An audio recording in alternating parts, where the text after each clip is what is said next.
Hey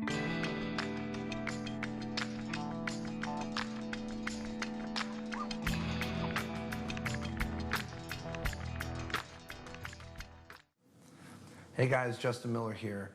Wow, I can't even begin to tell you how excited I am to be in front of you right now. A lot of you know me from my online presence and a project that I put together a long, long time ago called the Bold Project. And the Bold Project was gems, pieces of magic that I thought were worthy of an important part of the aspect of learning about magic. And the goal was bold presentations, bold methods, and bold reactions. And I couldn't find a better place to make this a home than Illusionist. I contacted Brad. I showed him all the material. He loved all the material. Peter, Adam, all the gang of Illusionist. And then I had a lot of material that I left aside. Like, I didn't know where to put it. I was either going to release them as downloads or things like that. But then I started looking at them even more, and they were very Bold-esque. There were some things about them that I was just like, you know what, this needs to be in the project. And sure enough, when I showed it to Brad, showed it to Peter, showed it to Adam, they loved it. They loved it. These are things that you're going to do when you perform these pieces. You're not going to believe they're going to work right away. You're really not. You're going to think there's no way that's going to work. But we decided to really kind of put it to the test. Where do we go? Where do we go in this world to see if something this bold, this ridiculously visual, this ridiculously reaction-getting, where would we go to get the best reaction, to get the best possible feedback? And there was no better place than New York City, Brooklyn, New York, actually. And so what we did is we just got together, we shot the explanations in the loft in Brooklyn, and you're going to hear a lot of noise. You're going to hear sirens. You're going to hear people dying. There's tons of stuff outside in the city right now that you can even hear now. But that's what it's all about. We wanted to leave that in there for you, where most people would take that out and go, well, no, it's not perfect. No, it's about the grittiness. It's about the Bold Project. It's really what the Bold Project's all about. Just that hardcore rawness of the magic that's produced. And that's, I think it's come across so well, so well. So I want to thank you guys so much, and get ready for a ride, because these are effects that's going to knock them out of the park. I promise you, a personal guarantee for me, that after watching these DVDs and performing these gems, these babies of mine, you're going to feel that boldness. You're going to be able to go out there and you're going to be confident. And you're going to be like, I can't believe this works, but it works. And you're going to realize that next level of being a magician and what that really means. Going from just doing a couple tricks for your friends and family to whatever, to reaching another level. Whether you're a hobbyist or a professional or whatever, you're going to get out of this project exactly what we want you to get out of it. And that's to become a better performer using sleight of hand, gimmicks, all the things around you in your environment, to create that moment of astonishment for your spectators. I'm Justin Miller, and this is the Bold Project.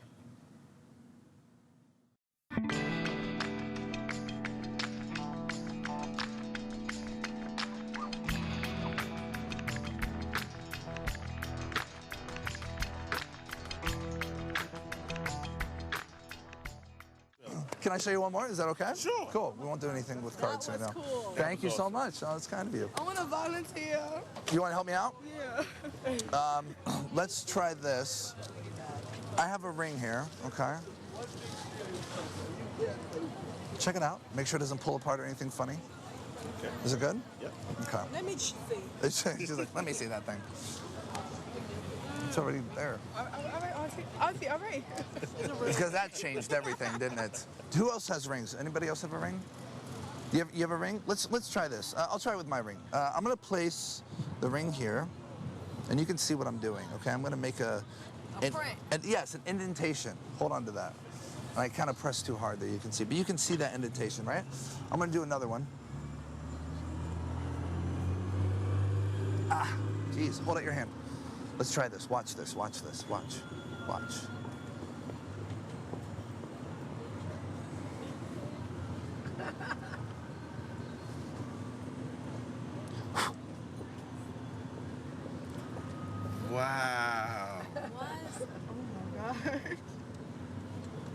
Isn't that crazy? That's awesome. So with a ring. Yeah.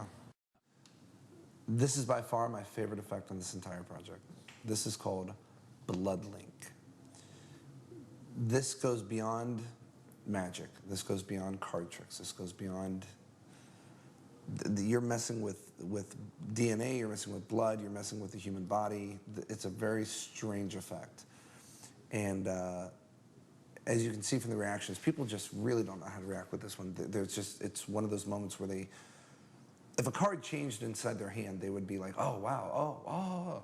But to move a blood circle from one hand to the other and link them, I mean, it's an overload of the brain signals, So you're gonna get really strange reactions from this. And this is exactly why I wanted to put this on here. So you can use a lot of different items to do this. You can use your ring. You can use bottle caps, as far as like water bottle caps.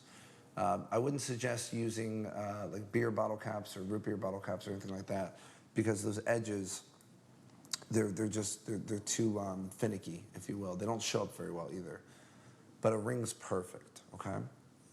So here's what you're gonna do. The pre-work on this, and this is, so you could do some other magic first and all this other stuff. I would not just start with this. This is way too strong to start with. Maybe end with this. This is a great ender, because what else are you going to follow this with? Unless you're reading somebody's mind or something like that. You're going to load a ring imprint onto your left hand first. So as the tricks are over and the cards are away and you're talking or whatever you're doing, you're just going to casually place your ring inside your hand. And I like to place it right about here, okay? Right there. And you're going to press with your thumb, like so. Just kind of a casual thing like this, though. Just talking. One of the dogs did that. That's fascinating. That's great, yes. Wonderful, that's great. So I've got my imprint now, okay? And that's what it should look like. Really nice and big, okay? They don't know about that one, okay? The next thing you're gonna do is we all came up with different ideas of how to load this on, how to push it on, all this other stuff. Finally, our friend Tony Chang came up with the best way. And so here's what you do. You're gonna hold the ring at the fingertips of the right hand, okay? If you're left-handed, vice versa. And you're going to bring your other hand up, the one that has the, and this is the other cool part. This will stay for quite a while, so you have plenty of time. So don't just go right into this effect. Like really let this, play this out.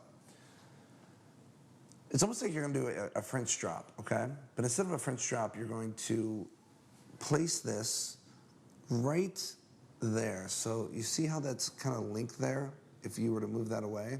And you're gonna place that indentation right there, and you're gonna press like that. But you're gonna do it this way, and you're gonna really seal this son of a like that, okay? There's a reason why, because in a second you're gonna do the exact same thing, you're gonna mimic everything, but you're not gonna make a ring, okay? So you really wanna, there it is. That's good. Now, this is an idea I had. Once you're here, you now can immediately come over, just let the ring drop in the hand, and point to this ring with the hand, okay, with the fingers. And what's cool is you're actually covering the other one. But it's only for a second. You're here, okay, do you see that? Okay, there's one. Now turn around. Grab the ring with the same hand you just put the imprint on. Turn everything towards them. You can't see anything. It's really, really nice. And this is Tony's idea. Instead of placing the ring against the hand the same way you did here, you're actually gonna place it just a little bit further down, like that. And the base of each finger here, okay, is going to push against the hand. So the ring's not even touching the hand, which is really, really nice. And you're gonna give that exact same, that's good, I think that's good, moment. So you've conditioned them to know what it feels like and looks like to put a circle on your hand. You've now conditioned them again, there we go, like that. Hand them the ring. And then come over and then mimic everything. You're just gonna act right now.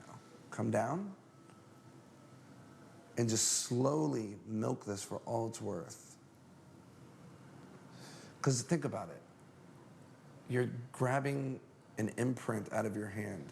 If you could really do that, you'd have to use like knives and utensils and all this other stuff. So really act like you're just like that. And if you have some fingernails, which is nice because you can see the fingernail imprints around there, so it really looks like that was done. Then act like you grab that ring or that mark, come over, and you're gonna hide that circle first as you come down, right next to it, and then press like that. And I like to do this. I like to just kind of bring the fingers down and in a circle, and then press again, and then show it, okay? This is a really, really strong effect. So once again, you're gonna make that imprint, and you'll notice, like, I did this like, what, a minute ago, 2 minutes ago? It's still nice and big, very nice and apparent, if you will. So you're gonna press in. That's wonderful, great. I didn't know that your grandma did that. That's beautiful, awesome. Great, can I show you something else? We'll try something really weird. We'll see if this works. Grab it with the fingers of the right hand, come over, make the actual imprint that they can see, put that over the other one. Really sell it, show it, come back around. Do not put the ring against the hand. Do the same shaking thing. Hand this to them. Look at your hand, come down. Really milk this part.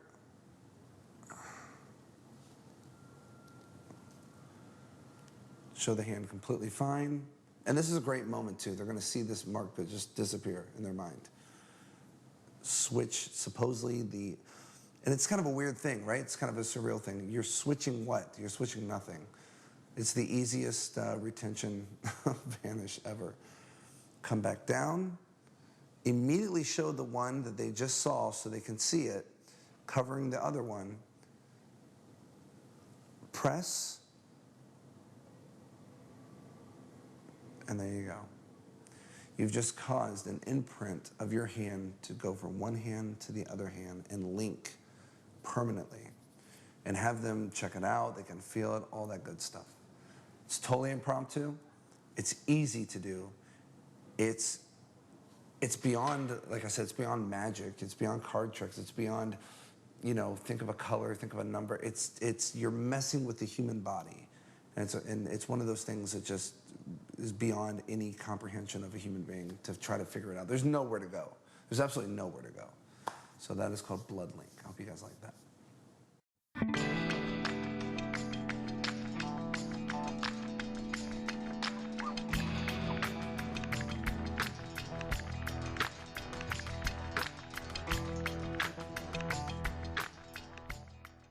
I can shuffle cards. Mix them up. Mix them up. Let Morgan do it. Let Morgan do it. All right, cool. Girls are better. Question. Yes. She's about to shuffle cards. Okay. She's a professional shuffle. Okay. Whoever needs to shuffle. Whoa, what happened there? Oh, you just She see can the magic. Ah, shit. Right, you didn't see what happened there. Hey, look. You see? Here, shuffle. Shuffle them Now up. you Mix see it, them now up you real do it. quick. Might as well go for it, right? They're new, so be careful. There you go. Are we going on World Star Hip Hop? I don't want to be on World You Star. guys, What's good? If one of y'all make one of our people disappear, Thank you, by the way. So, yo, what happened to this? You got shuffle? Cool. yeah. All right, check this out. Check this out. what you want to do? Oh, I'm about to Here's get what I want you to do. Here's what I want you to do. Grab one. Anyone you want. But don't let me see it. Don't let me see it. Show it to everybody else and show it to the camera. Don't let me see it. Don't let me see it.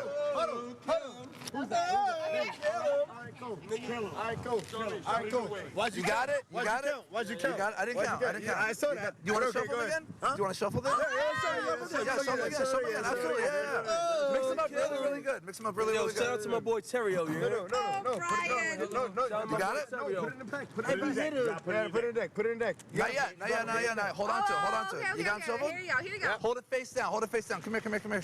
You show it to the camera? Yeah, we Show showed to it. the- Say stop. Say stop. Say stop. Anywhere you want. Place it back for me. Place it back for me. Go ahead, go. Make sure it's not bent or anything. Is that good? Is that good? That's great. Yeah. Honestly, be honest with me No, right it is. now. That's great. That's Are we great. good? I'll fix it. Let I'll go. fix Let it. go. Let go. We're good? There we go. Oh, Beautiful. kill him. Beautiful. How far down the deck do you think that is roughly right now? How I far? have no clue, but you gotta tell me. It's about half. About halfway It's about down. half. Do me a favor. Hold out your hand. Hold out your hand. It's Megan, right? Yes. It's like, what is this? Like Morgan. Morgan. Oh, so Megan's doing it. All right, Megan. Ooh, Snap your Megan. fingers. magic Snap your name fingers. is Snap. When you do that, that card jumps to the top of the deck, right? The five of diamonds. Was that your card? No. I got an idea. Don't move. Don't move. This is important. Don't move. Stay right there. Put your finger on top. Put your finger on top. Don't move. Don't move. Don't move. Watch. Watch. Watch. Watch. Watch. What was the card? Name it. Name it out loud. Go ahead. It was a three of What was hearts. it? Three of hearts. Turn it over. Fuck out of here. Come on. Wait. son. Now wait. Hold on. That was the card. I'm not gonna lie. He could have died. I swear to God, that was a card. Crazy. Yo, can you Let's do it again. Let's do it again. Let's do it I again. swear to God, that shit was a card. This time, do me a favor. Let's make this really unique, okay? Yo, transfer me in the Put hand. your signature. Put your signature on the face of the card. Wait, Yo, on don't this let side? Kelvin do it. Yeah, it's the opposite Don't of the let back. Kelvin do it. You don't know how to I spell. got a great signature. No, you don't. You can't even write a script. I have a great You signature. can't write a script, you faggot. Oh, I can't say that. That was great. Yo, shout out to my man right here, the new David Blaine, the new Chris Angel. He's nice. Care front. About to make Manhattan disappear, man. Check this out. Check this out. All right. She signed that card. This is a unique card now, right? I know her signature. That That's my card goes girlfriend right directly there. in the center. Ready? It's not on the bottom, right? It's not on top, right? All right. Snap your fingers. That's all it takes. It jumps Oh, back to the top. Yo. No. I'm gonna do it. Wait. I'm gonna do it No again. way. Come here. Wait. Come here. It gets better. It gets No better. way. I'm gonna do it again. Watch the three of hearts. Super slow. I can only go as slow as I possibly can. Is that fair? Is that fair? Yeah, it's in Snap there. your fingers. It's right there, in there. You can actually see the card. Get the fuck out of here. Now, Yo, son, sometimes- he's part of Illuminati. Now, so, this is You are. He's here's part where of it gets Illuminati. fun. You chill with Come here, Jay-Z. come here. Hold on. Right. Hold out your hand. Hold out your hand. Hold out your hand, just like that. Three of hearts. Ready? I'm gonna go super. Here, cut the deck. Cut the deck. Man, cut that Cut shit. the deck. Hold it right there. cut it. Watch. Cut that I'm gonna shit. put it right there. No, you hold on to it. You hold on to it. Watch. Snap the fingers. Normally it would jump to the top of the deck, right? But this is not the top portion of the deck. Oh no. No way. You guys. No, son, no. Nah. Yo, go ahead, pull it. Turn over the top card. No, son, do it, boy. Do it. Oh, kill him. Yo, son. Yo, Wait, real quick. Yo, you Come know back. Jesus. Yo, he knows Jesus knows Christ. Jesus. Real quick. He knows Jesus Christ. This is the best part. Yo, dead ass. He knows Jesus. Who's Wait a minute. Who's the best shuffler? Who's the best shuffler? Me. Take it one more time. Because Real quick. you back that. This is how we're gonna. Nigga said, yo, make, Wait. normally you be on the front. This is watch. Hold up. This Make is how sure we're everybody got gonna. their phones in their wallet. Listen. No. Here's how we're gonna. Listen. Listen. You don't know where to call Listen. You matter if I You record got the cards. That's right. Here, let me see the cards. shit. That's right. And look, all them in the cards. Pick them up. Why? Pick them All up them real in the quick. cards. Pick them up. Check this out. Look. This is All the Drake cards go moments. back in. All the cards go back in the box. Look, we All the cards go back in the box. Pick that up. Watch out. Oh, that's an ace of diamonds. Is that even it? All the cards. These magic All right, tricks. go. Check this out. Clear it out. I want you to watch this. Turn it up. Make sure I can't do anything funny. The cards are in the box. You hold the box. Is that fair? That's fair. Is that fair? That's fair. About 2 weeks ago, look at me. About 2 weeks ago, I did something kind of strange. Have you ever done something and then later on you're like, now I know why I did that? Yes. I do that. When I saw you guys, I looked at my friend over there. I said, you got to go get them because I'm feeling something about this crowd. Right? It's weird. But And I'm stepping on the Oh card. my God. about 2 weeks ago, I don't know if you can see that. Kiss my ass. It's a What? shoe. No. Put it. There's a shoe. No, put it down. Yeah, put it. Oh, that's the no. That's the wrong shoe. No, that's the wrong shoe. That's the wrong shoe. Okay. I put something inside the shoe about 2 weeks ago, and I want to make sure that's exactly your signed card. You get to keep that. Can I have my car? You get to keep that. Can we keep that? Sure. It was in your shoe. Oh my God. Can I see that deck? Sure. Yo, boy. Yo, can we go to the store? Yo, No, we gotta go, though. No, we don't. He knows Jesus Christ. Fuck out of here. He's gonna. Yo, can you turn this into wine? The card is in. Let's go to the store. You're stupid. You're stupid. You know what? I respect. Thank you, baby. I appreciate Yo, son, yo. So this is my card and shoe. I end every card set I've ever done on the streets, in bars, restaurants, clubs, wherever I am, it doesn't matter, jewelry stores. If I'm doing a card set and I have the right kind of shoes on, I always end this way. I've been doing this for about 6 to 7 years, okay? I've been thinking about putting it out for a long time. I really didn't want anybody to have it yet. I just wanted it for myself. It was one of the strongest things I do. That being said, I found out that Will Tsai actually came out with a project that has a card and shoe in it that looks very similar to mine. So I contacted Will before it came out, and I explained to him that I was putting mine out very shortly. And it's something that I thought maybe we should work together on a project or what have you. He still hasn't contacted me yet, so I decided just to release mine independently. But I just wanted to make sure that you guys understood the chronological order of how things happen. But I would love to work with Will on a project for this because it looks like he's got some really good stuff on this. This has fooled a lot. This has fooled every single person I've ever showed it to. And it's all justified, it all makes sense, and it's just that one kicker at the end. This is not my ending to Ambitious Card because Ambitious Card is the card jumps to the top of the deck. That's the trick of Ambitious Card. Whenever I hear magicians say my ending to Ambitious Card is Card to Wallet, that's not an ending to Ambitious Card. That's just putting another trick with Ambitious Card. An ending to Ambitious Card is like Daryl's ending to Ambitious Card, where he ties the rope around the damn deck, and then he puts the signed card in, shows it, the impossible moment, boom, it jumps to the top. That's an ending to Ambitious Card. It's the most powerful thing you can do. The cards are wrapped in kryptonite, you know, and they still come to the top. It's not an ending to have a card jump to your wallet. It's not an ending to have a card jump to your shoe. That's just another trick you're doing. So don't fool yourself in saying that that's an ending. It's not an ending. But what I will say is I end my card set with this, my entire card set, no matter what I'm doing. Ambitious Card, Silky Change, Replay, any of those tricks I'm doing, I then will go right into my card and shoe. So I'm not going to show you what I do ahead of time because that's kind of my own personal work and stuff, but I'll show you when you're about to do card and shoe what it should look like, okay? So you've had the card jump at the top, the card's either in their hand, they think it's in the middle of the deck, whatever. It's really on top of the deck at this point, okay? Now I ask a person, can you shuffle the cards? Do you shuffle well? They say yes. As I say that, I just palm off the top card, okay? I'm going to hand that deck to that person to shuffle. They're going to shuffle. As they shuffle, and I taught this in Replay, as they shuffle, this hand is going to come up underneath like this. As it's underneath, and this is the casual position right here. Yeah, shuffle the cards, mix them up really good. Cool. And I'm just watching them. And I'm just watching you do this. As you're doing that, as you're just kind of looking at them, you're going to Mercury card fold the card. Just like that, okay? So that's happening all here, just like this. Okay, shuffle cards, cool. Oh, it's great, you're doing perfect, great, boom, I've got it done. The credit for this, I first saw B. Smith do this. Me and B used to be best friends. We used to do magic everywhere together, and I first saw him do it. Then I found out that Greg Wilson had worked on this as well. And I talked about this in Replay and on Download here, Illusionist, and so I'm not going to go fully into that, but credit goes to all those guys as well. I did not create this. I did not come up with this. This is not mine. I'm not claiming any original credit for it, but I use the crap out of this thing because it's really, really fun. So this is here.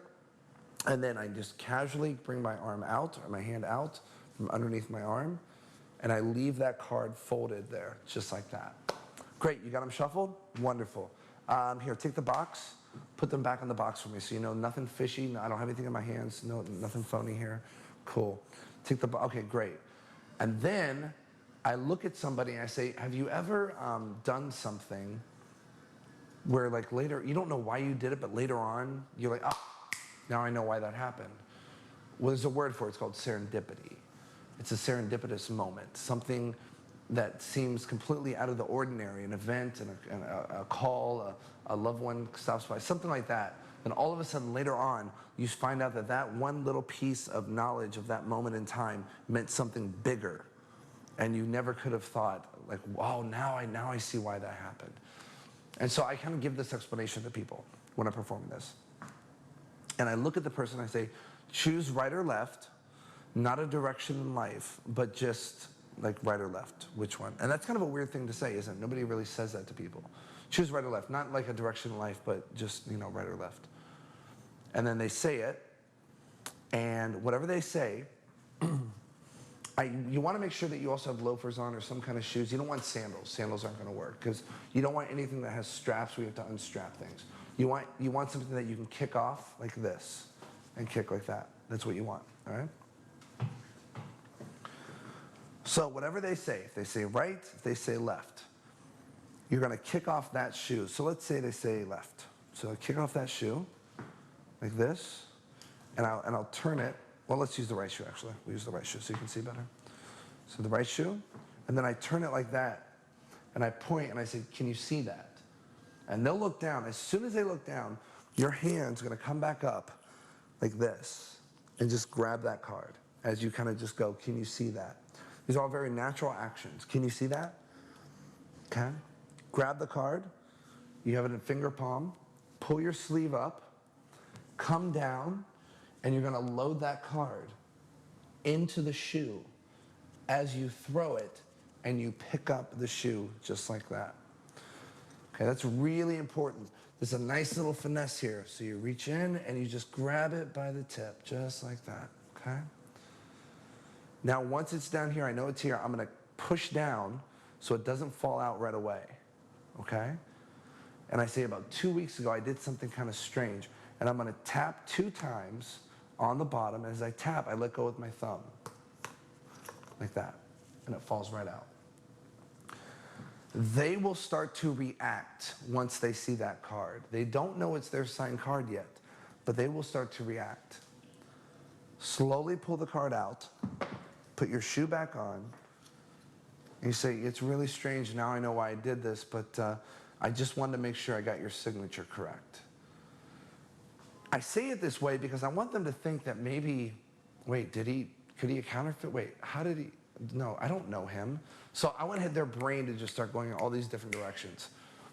Instead of just saying, and look, your signed card, ta-da. I don't want that. I want it to really start having little bombs inside their head.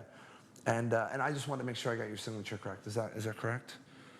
And almost, they just freak out. You saw all the performances of this. It's nuts. It's ridiculous. It's so strong. That's why I close with it every time. So really have some fun with this, guys. It's a blast to perform, and really perform at your own risk, because you saw that one guy, he jumped in the middle of the road, okay? Literally jumped in the middle of the road. He ran into the middle of the road. He didn't even stop to see if there was traffic. He could have died, straight up. So this is a killer trick.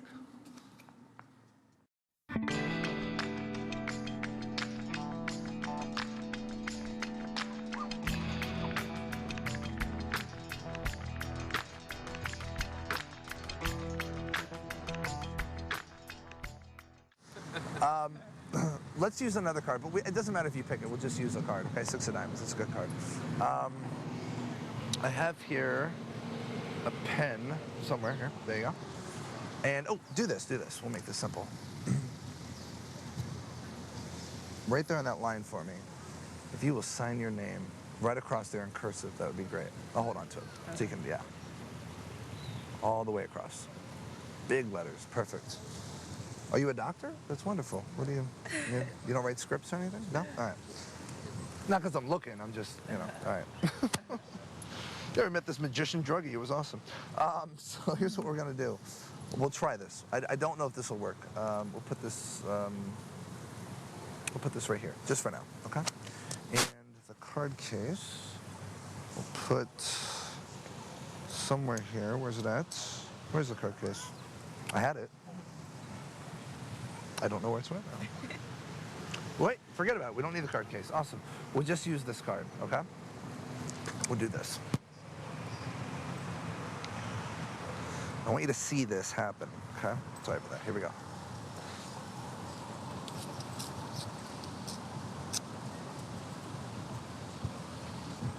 What does it look like I'm doing? I'm tearing the card up. And you can see that clearly, yeah? Open up your hand. Place your other hand on top of the pieces. Right now, if I told you that your card is going to restore inside your hand, would that be a good trick? Would you be impressed with that? Okay. What's a magic word that you know? Any magic word at all? Abracadabra. That's original. Good. Lift your hand up. That would have been cool, though, wouldn't it? That would have been neat. Right, you're like, but it actually, right. The best part is you can actually see it happen.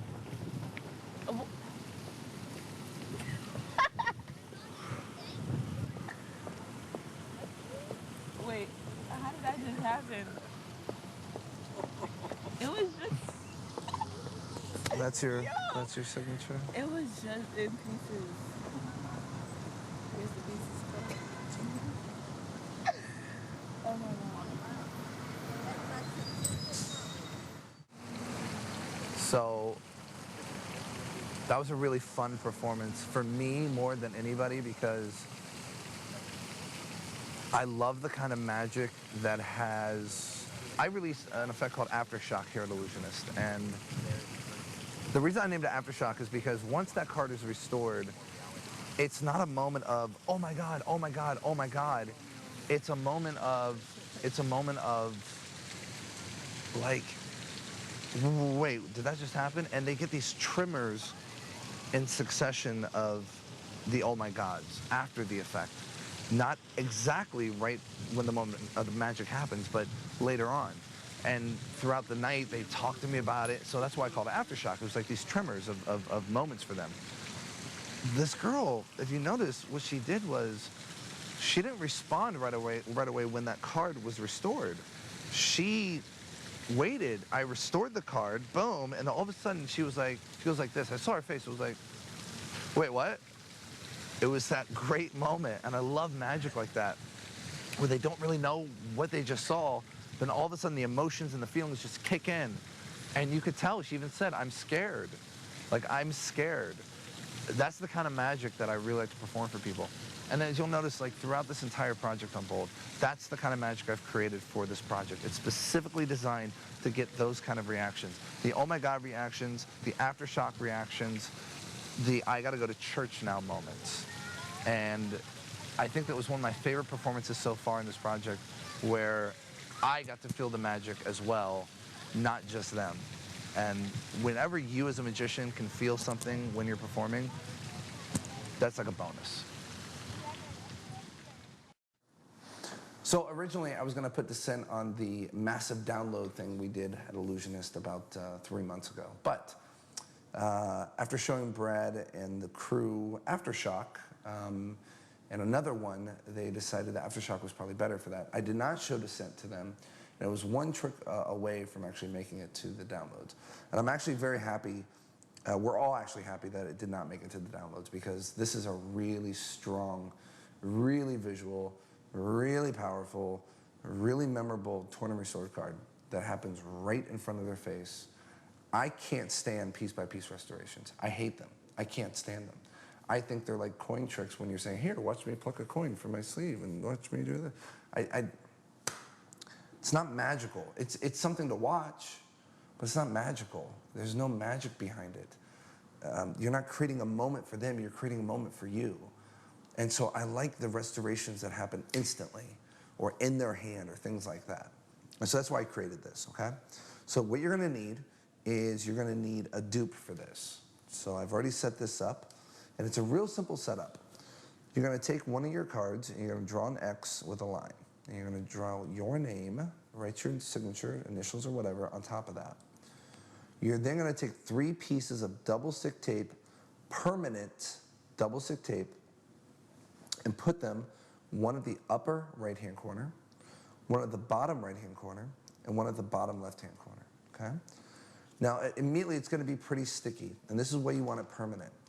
You're gonna take this and kind of just place this onto your pants or onto your shirt, your mom's dress, whatever, and just find some clothing, and you want to get that, because this card has never seen those pieces, so you want it to really pick up some fiber there. You're going to see why in a second. It'll make it a lot easier to handle this card during performance. You're going to take the other card, the other dupe, place that on top, place your gimmick on top of that, and you're ready to rock and roll. If you want to do other card tricks, you want to do other things at this point, you can take this card out, put it in your pocket. You can place it into the cellophane itself. Do your other magic. As an afterthought, later on, someone says, oh, do something else for me. Do something for my, whatever. So, I'll try one more thing. And then you can just slide that card right out from the back, okay? So that's a great way of kind of holding on to the gimmick so it doesn't interfere with other things, all right?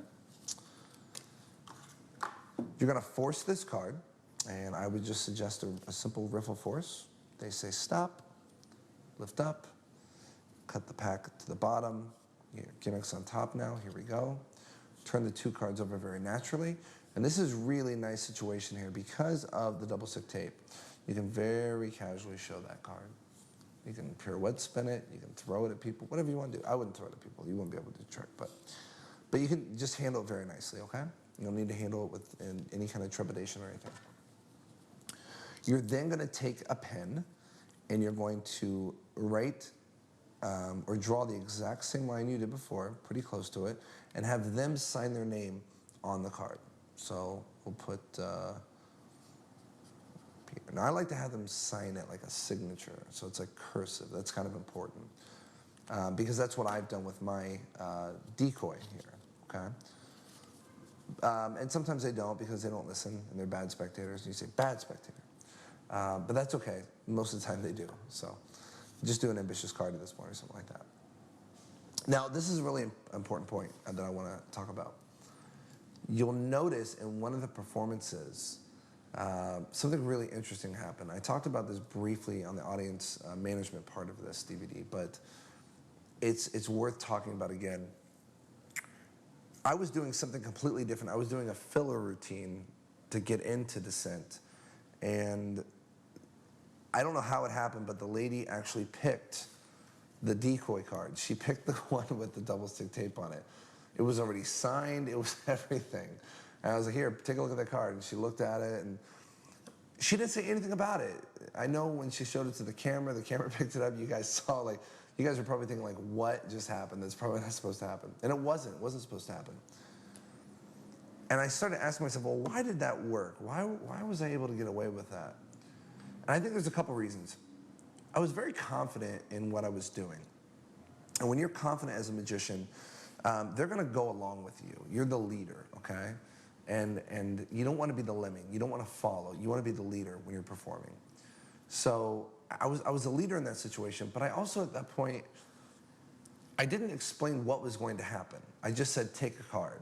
So that card could have had like 5 signatures on it, and she still wouldn't have probably given a crap about it because to her, her job was to take a card, look at it, put it back in the deck.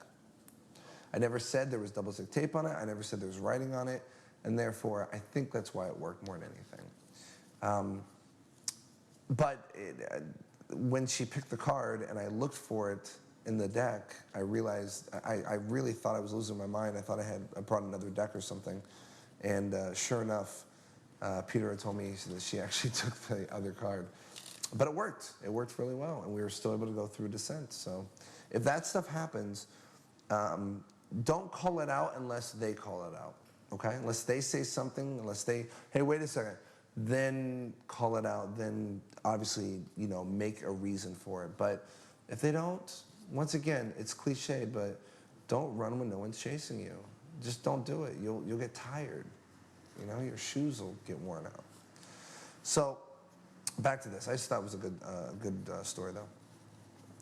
So we've had this card signed now, looked at. I'm now going to lift up like so, and it's going to release the tape at the same time, okay? And at this point, if you think that you might be able to hear it or something, just kind of do a pinky pull down or something like that, like a pinky count, and then lift up like that, okay? So just get your finger underneath there. Now, I do this in 2 steps. I hold the deck in my hand. I start to tear, and then I pause, and I bring this up into my mouth like this.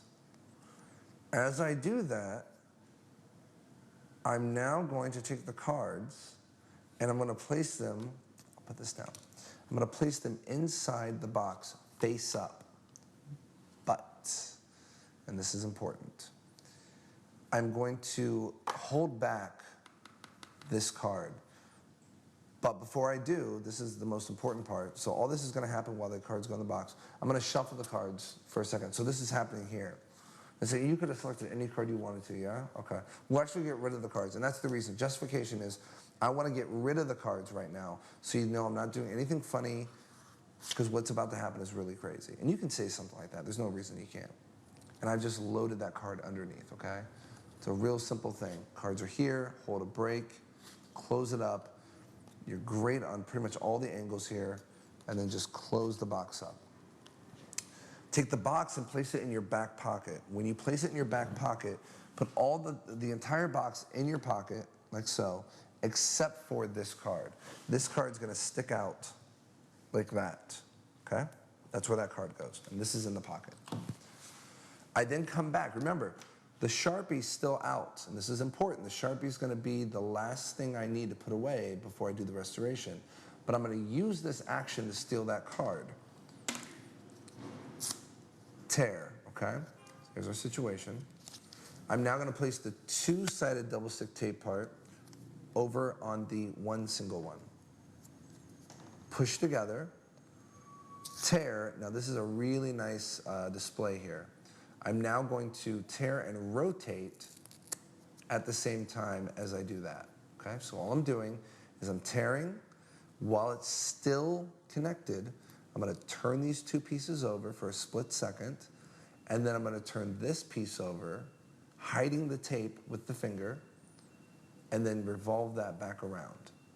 So they are convinced that they've seen their signature. That's important. Now take this packet, okay, so we have these little packets now. Take this packet and place it on the back of this one and press together. So that's our situation. There's our little packet that we've created with the double stick tape, okay? You ask them to hold out their hand. They hold out their hand, place the pieces in their hand, have them put their hand on top. As soon as they do that, you then get them into a conversation and you say to them, would it be amazing if that card just restored in your hand? Completely, I'm not doing it. Wouldn't that be amazing? They say yes. Now, all the time while you're saying this, while you're going through this thing, you're placing the Sharpie in your back pocket. As soon as you place it in your back pocket, you're gonna place this card, okay, into this palm right here. That's it right there, okay? Just like that. Now you want to time this. This is the most important part of this routine. Here's the timing. This goes inside. Would it be amazing? Sharpie goes away. Wouldn't it be amazing if I could actually get that card to restore right before your very eyes? They say yes, amazing. Lift your hand up, it didn't work. Now I'm standing when I do this, by the way, so my hand is down like this. So you just want to be real casual with it, okay? You don't have to worry about angles. All attention is right there. Remember, you've just made an incredible announcement that you're going to try to restore that card in their hand. No way, no way. So all attention is here, so don't worry about it. When it didn't work, they now come down to a place of, okay, so now they're in a relaxed position in their mind and their body. You pick up the pieces, you turn the pieces around, and now two things are going to happen. Remember, you've been standing, so your hand is going to come up to meet the pieces. Okay? And you're holding the card just like this. You want to make sure that your windows are closed here. You're in a perfect position. Now, remember your angles here, okay? So if you remember when I perform it, I had most people from like 12 o'clock all the way over to like 5 o'clock over here. Obviously, these angles over here, these times are horrible. So if you can't do that, you know, for this trick, don't do the trick. Don't try to force it, okay? I then pause. I show the pieces. This is when the hand drops casually. If I'm sitting, I'll just put my hand on my knee. If I'm standing, I just drop here. You'll also notice in the performance, I put my hand on the spectator's back, the guy in the blue shirt. And there were two reasons I did that. When I found the card, I forgot that I put it the wrong way, so it was facing this way. Well, if I were to do the restoration now, it doesn't look good at all because it looks like the card is turned around. So I peeked it and I realized what had happened. And I saw his back, and then I put my hand on his back. And as I did, I just revolved the card around in the hand as I was talking to him, which is nice because it made him feel like there was nothing in my hand as well because I was patting him on the back. So that was a nice little thing. So then I come back down. This comes here. I meet. I point. And, you know, if you want to casually talk while you're doing this, whatever, a lot of people might be scared to keep this in the open, but I wouldn't. I mean, it's going to happen so quick in a minute, it's not going to matter. And here's the restoration. I thought long and hard about how this should look, and this is what I came up with. You're going to show. You're going to come up, okay? You're going to come up like this. And this finger is going to move out of the way. And as soon as it moves out of the way, it's going to clip in the front. The thumb is going to push off the first finger and click like that, okay? So it's here, and then like that. But you want to come up in that fashion, okay? So the hand's going to, it almost looks like you're just kind of waving your hand over it, and it just restores. And it looks ridiculous. It looks like trick photography. You're going to fool yourself in the mirror. And I also like to do this. I like to turn when it happens. So I like to come this way and turn. And it's ridiculous. You can't go backwards. There's nowhere to go. That's why I like this better than a piece-by-piece restoration, because it just happens so visibly, invisibly, if you're in Finland. So I'm here, I turn, I come around. They immediately, now what's really funny is the girl in the park yesterday, she responded in a really interesting way. I've only had a couple people do this, but she didn't respond right away. Like it happened, and I saw her face, and her face was like this. Wait, what? And that's exactly what she said. Wait, what? So her brain was not even comprehending what had just happened, like right away. It took her a couple seconds until finally her brain caught up with what she saw. And she was like, wait, what? This is scary. I don't want to do this anymore, you know? So it was a really interesting thing. So most people are going to respond right away because it's a boom right in their face type thing, okay? So the cleanup is very, very simple. It's so easy. You're here. I simply just hand them the card with a dirty hand. I really do. I don't see any reason to try to palm or do anything crazy. Remember, you've just restored a signed card right in front of them. All they want to do is look at this damn card. They don't care about they don't care about anything else. So all you're going to do is this. You're going to turn your hand down like this, and you're going to steal the pieces away, and they're going to take the card, and you just bring your hand back down. There is no reason to go into a fingertip clip at this point and all this other stuff. Do not move your fingers. Do not do anything funny. Remember, if the deck's in the back pocket, well, then that's fine. Here, take a look. Awesome. Reach in your back pocket now and grab the deck of cards. Grab your wallet. Grab your phone even, you know? I kind of like doing stuff like this where you're in this position, right? You've just done amazing magic. It's just, oh, darn, what? Oh my God, you're Satan, whatever. And then you hand the card to them. You're like, actually, what time is it? And then you just grab your phone, you know? Like you just look at your phone, 5:30, cool. Well, it's nice meeting you guys. I really appreciate it. So it gives you this sense of like, that you're needed somewhere else. You know, you're like a superhero. You've just done, well, yes, ma'am, magic. And okay, what time is it? Awesome, okay, there we go. So use that to get rid of the pieces, you know? Use a situational thing that everybody does to look at their phone, to get rid of the pieces, say your goodbyes, and leave. There's no reason to do any crazy sleight of hand right now to show your hand empty. They know your hand's empty. This is the only thing that was in your hand. It's now restored. So logic says that that's the same thing. So always use situational situations. Always use situational,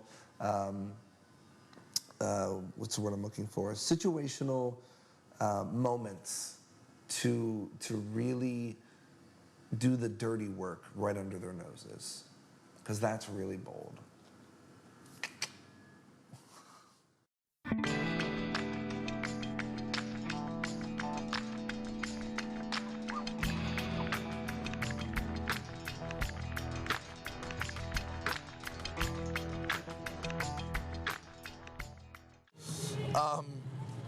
Let's take another 4 cards out. What do we got? The kings there? We got the kings here. Let me use... Okay, we use the 7s. So check those out. We won't use any other cards. We're just going to use those 8 cards. These 8 cards. Yes, sir. The golden? Okay. Check this out. So we got the 4 kings and the 4 sevens, right? Yeah. We're going to do a mixing procedure, basically, okay? And this is how it works. I'm going to separate them into 2 packets. These 2 packets are going to go right here, underneath like that, okay? Right. So I'm going to alternate them. Does that make sense? So I'm going to put the kings there. I'm going to put a 7 here. I'm going to put a king here. I'm going to put a 7 here. Very fair, very slow.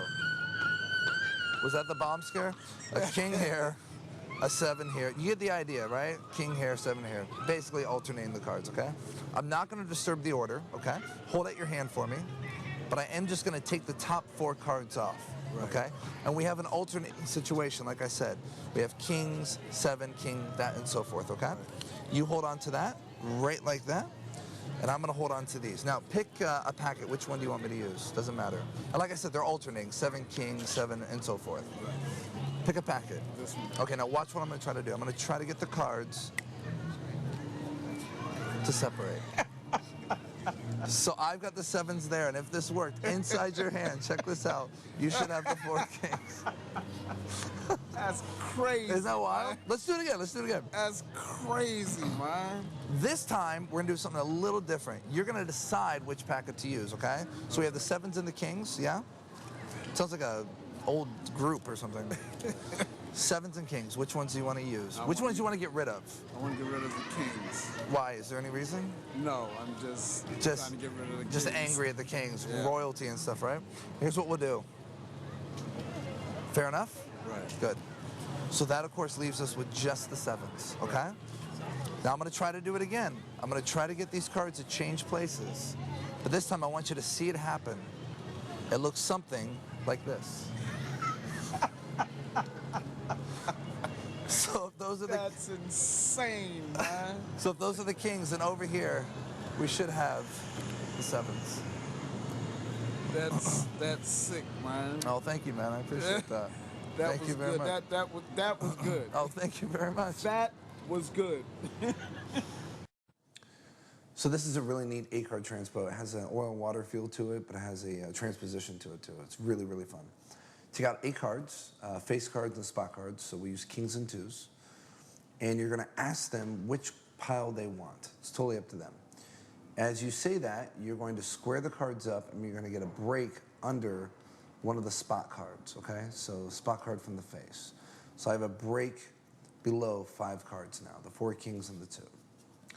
I'm gonna respread as I show the kings, keeping the last 2 cards as 1 still. And I'm going to switch this card out for this card. This has been done before, not like this though. It's usually done like this and then up like this. So that's usually the way that an original 8-card oil and water would be done. I came up with something a little bit different about like in 2003. So you're gonna hold your break and you have your 3 cards here. And you're gonna come up, you're gonna grab that bottom card there, the one you're holding a break under, and you're gonna push your thumb on top of the king, or whatever your face card is, and then come over and separate. So you're separating, it looks like you're separating just the 4 cards from the other 4 cards, okay? So you're here, and then come over like this, okay? And then tap this here, tap this here. Now, our situation, of course, is we have a king and 3 spot cards, and we have 3 kings and 1 spot card. They think that this is the king pile. They think this is the 2 pile. But in reality, we're gonna show them it's a little different than that. The first card, when you put it on top of the card box to mix it, you say, we'll put a king here. You're really putting a 2, so don't even show it. We'll put a king here, And now you can show this one and a 2 here. Now the really nice part about this, the way I switched it, I now can show alternating almost every single one, except for the last one. You can't show that one. And the way I get past this is I use a line. Real simple thing. Always start from right to left, by the way. So we'll put a king here, we'll put a 2 here, king here, 2 here, king. You understand, you get the idea, basically. And so it's one of those things where I'm trying to get through the explanation of what I'm doing, but in order to do it quicker, I don't show that last card. And so that's your justification for doing it, okay? So when you're done, you have this situation here. You got cards kind of all messy. And by the way, I always use card boxes as tables. So just in case I don't have my own table, I use card boxes. It's a great way to be able to pick up cards and not mess around and get your cards sticky on countertops and things like that. It's a nice way to just keep your cards in orderly fashion. So you're not going to alternate the order or anything. You're just going to pick up the cards together, the top 4 cards, and you're going to hand them to them. Now, before you do that, though, you're going to show them alternating. So with this packet, you want to turn them face up and show, look, king, 2, and a king. You're then going to hold a break on the bottom card there and slide that 2 in between there. And now you've set it up for an Elmsley count, basically, okay? Very, very simple to do. So you say, and they're alternating king, 2, and then put them together like that. Put them in their hands. This one's already set up for an Elmsley count, but you're going to show once again by turning them face down the alternation. 2, king, 2. You can't show that one, obviously, okay? You then say, pick a pile. They say mine, yours, whatever. You snap your fingers, whichever one they say. You do an Elmsley count to show that the spot cards are now there, or vice versa. And of course, you pick these up and the kings are now there. You saw Cowboy, he was great, great response. You say, we'll do this one more time. You place this pile on top of this pile, or vice versa. And whenever you do that, there's going to be a king on the bottom of that pile, or there'll be a 2 on the bottom of that pile, okay? And it's going to look like you just take the cards and fan them off, but really you're just kind of mimicking. The first one, you're going to pull this one from the bottom and spread as you go here, here, here, here. And the justification is, let's do this again. We use the 4 kings again and the 4 2s.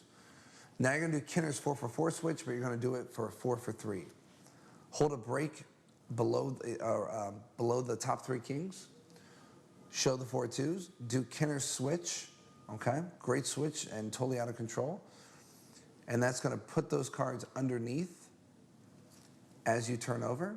And now you spread the top 4 cards, square them up, and say, I'll give you a choice. Which ones do you want to get rid of, kings or 2s? Which are when they decide, say, great. You're going to switch hands, and it's going to look like you place those cards down onto the card box. But in reality, you're going to unload whatever number they name, whatever packet, unload the bottom card on top of the left-hand packet, okay? So they say kings, great. I'm just going to let that one card fall and then push that in as I put those cards down. So there's really 3 cards there. And vice versa with the 2s, okay, the spot cards. Spread the top 2 cards, top 3 cards, keep the last 2 as 1. Show that's exactly what it's supposed to be, the 4 2s. Square it up, pull the bottom card out, turn it on top, and say, I'm gonna try to do this, spreading the top 3 cards, keeping the last 2 as 1 again. I'll try to make them change places, but I want you to see it happen. As you square the cards up, get a break below the bottom card above the 2. So the second card from the top. Square up, grab those 2 cards as 1, spread these 3 cards, and here's all you're gonna do. It's a really great visual change.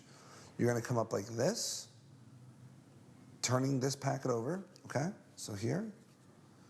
And at the exact same time, you're just gonna come up like this.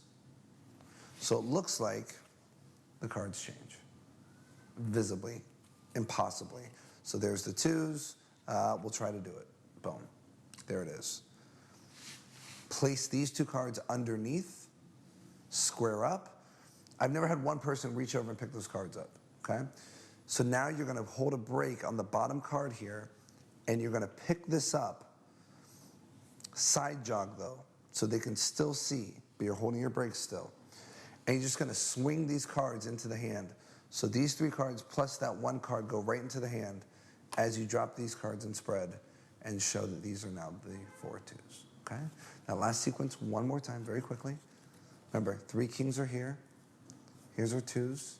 They think these are the kings. They think those are the twos. Here's the kings. So we'll try this one more time. I want you to be able to see it happen. Watch. 1, 2, 3. There it is. There's our 4 twos. Square the cards up. If those are the twos, then these should be the kings. And that is the 8-card transpo. Really, really fun to do.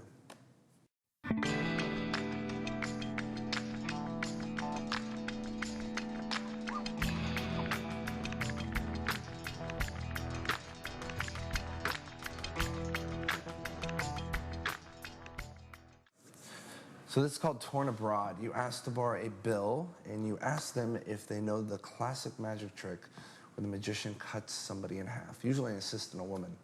So you ask to borrow a woman, and George will do nicely because he has a wig. Looks like a woman, so it's perfect. And you have them sign the bill. You're gonna put a little line there, a little X, and they sign their name right there. We're gonna call you Bill. I think that's a good idea. See, Bill is signed. This will be our lady, and this will be our box, 1 playing card. Check this out. Try to do this here the best way I know how. You can see Bill's actually going right through there. What's really nice about this, at this moment, this is where it gets kind of interesting. You can actually open up the bill and show that it's actually inside, signed and everything. You see, and the classic trick is basically where they take the woman and they cut her in half, okay? So what we're gonna try to do is we're gonna try to do that exact same thing right here. And you can see directly inside there, both halves, really nice. Now watch.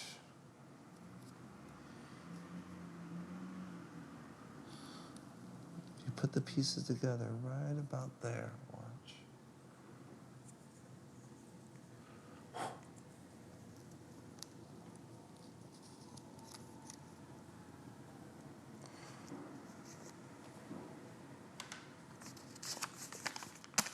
Completely restored, right back to where you started, and you hand the bill out.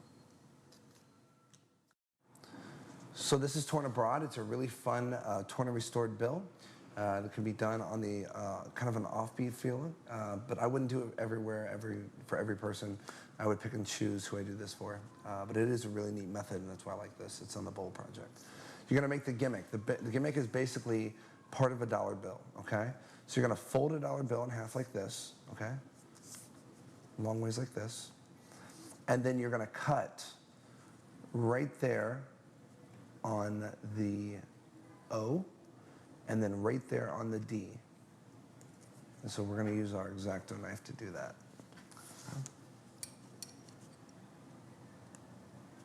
Cut all the way through. And then right there at the O, pretty much, like that. So you have that situation, okay? Now you're gonna remove that bill, and you're gonna take some double stick tape, permanent kind, and drop it on the floor. That's the most important part. And you're gonna place it on the opposite side of where it says 1. So just turn the pack over, or the little packet. And so that's your gimmick right there. I know it doesn't look like much, but it's gonna do wonders here in a second. Now take any playing card you want, doesn't matter what it is, and fold it in half. You're gonna take the gimmick and you're gonna place this right in the center.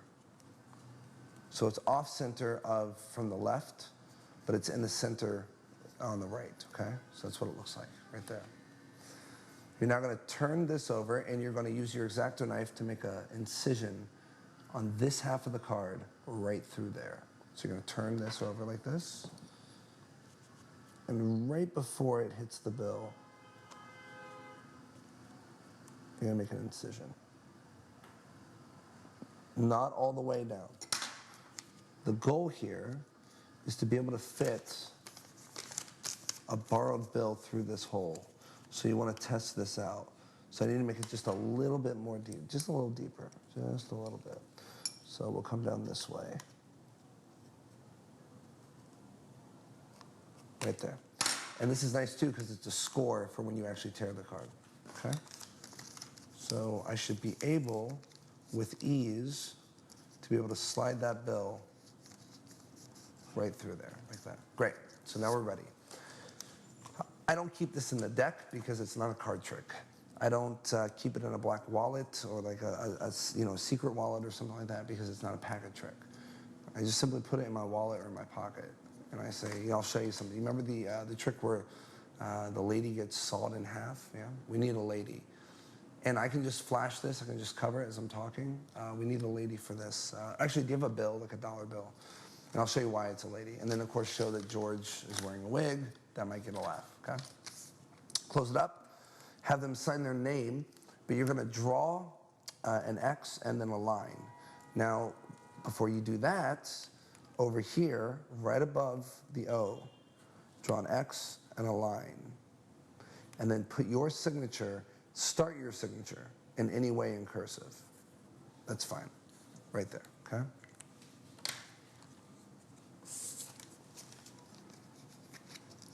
Borrow the bill from somebody, show the card, show the bill, and you're going to act like you're placing this inside the actual card. But really what you're doing is you're putting pressure on the back to open up that slit.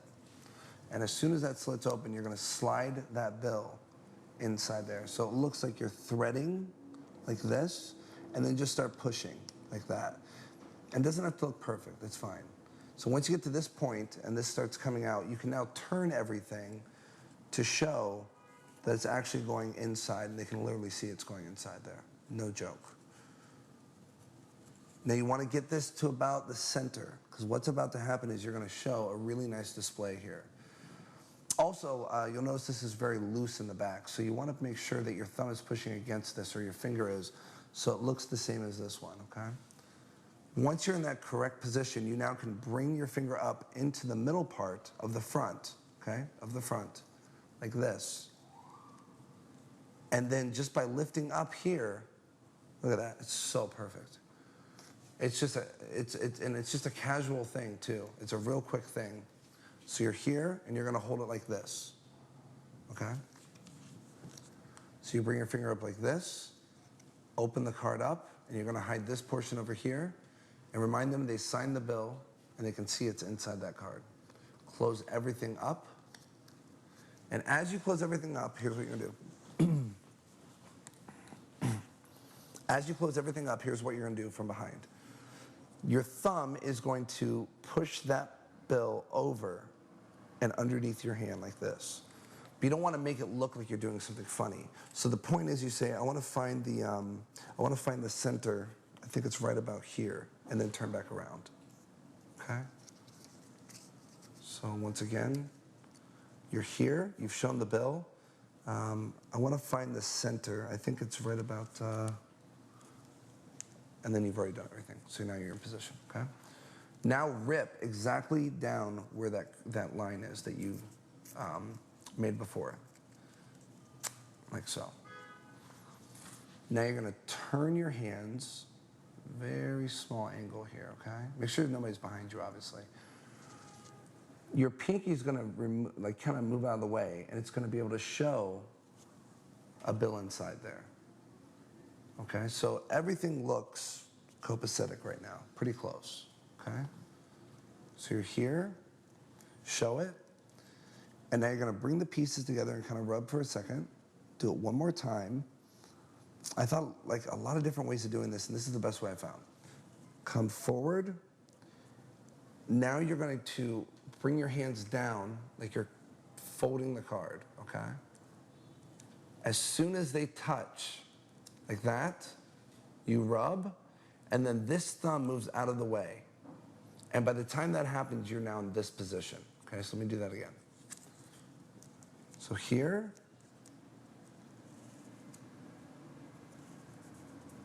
like that, okay?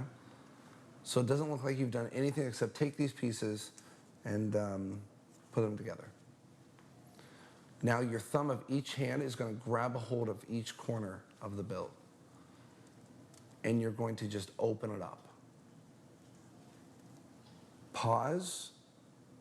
Your finger's gonna re-grip and pinch the top, the bill, and the card. And then you're gonna use your thumb to pull the bill out and lift with the other hand the card. You can either drop these to the table or you can put them in your pocket, whatever you wanna do.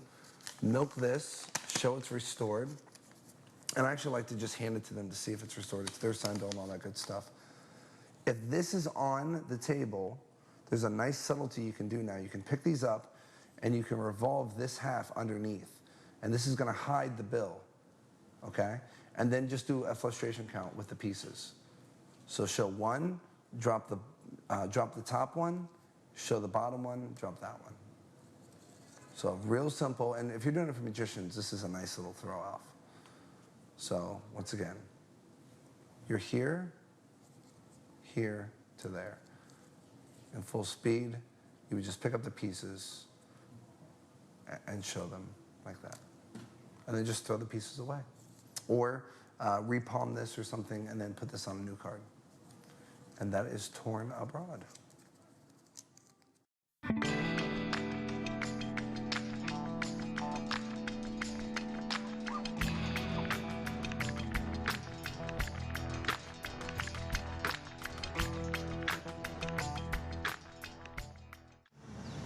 Is it working? Yeah. Like, It's looking like an elastic. can you break it? Break it for me. You're like, it's like a balloon, right? You're scared, like. So here's a joke. How many girls does it take to, I'm just kidding. This is the best way to break it. Watch, watch, watch. This is the best way to break it. So go like this, and you can actually like break it that way. Holy crap. Yeah, I got it. That's pretty close. Can you hold on to that for me? Hold out your hand. Hold out your hand. Here, watch. Watch this. Watch. 1, 2. Oh my God. Oh wow. I understand. That's weird. Isn't that strange? Yeah. So this is the explanation for Riven. Riven is a really strong, very, very simple, torn and restored rubber band that happens on the offbeat. It's not even something you go, here, watch, I'm gonna take a rubber band, I'm gonna break it, and I'm gonna put it back together. I've never really liked those kind of effects where you say, watch me, watch what I'm going to do, and I'm gonna do this amazing thing. I like the offbeat things that just seem out of nowhere that, oh, shoot, well, you know what, let's try something here then. So it seems like a situational effect, and I like those kind of things. You're gonna need a gimmick, but it's a very simple gimmick to make. Basically what this is, it's a rubber band with another rubber band that's been broken and split apart as a pull. So that is gonna go onto your wrist. We're gonna get to all that in a second, but that's where this kind of hides the whole time. And what I like about this is it's out in the open. It's a completely free gimmick that's out in the open, and it looks just like a rubber band. And when I came up with this, I was wondering, you know, what kind of pull do I want? What do I want to use for the material? And then I realized, well, why don't I just use the actual thing I'm using for the broken and restored rubber band?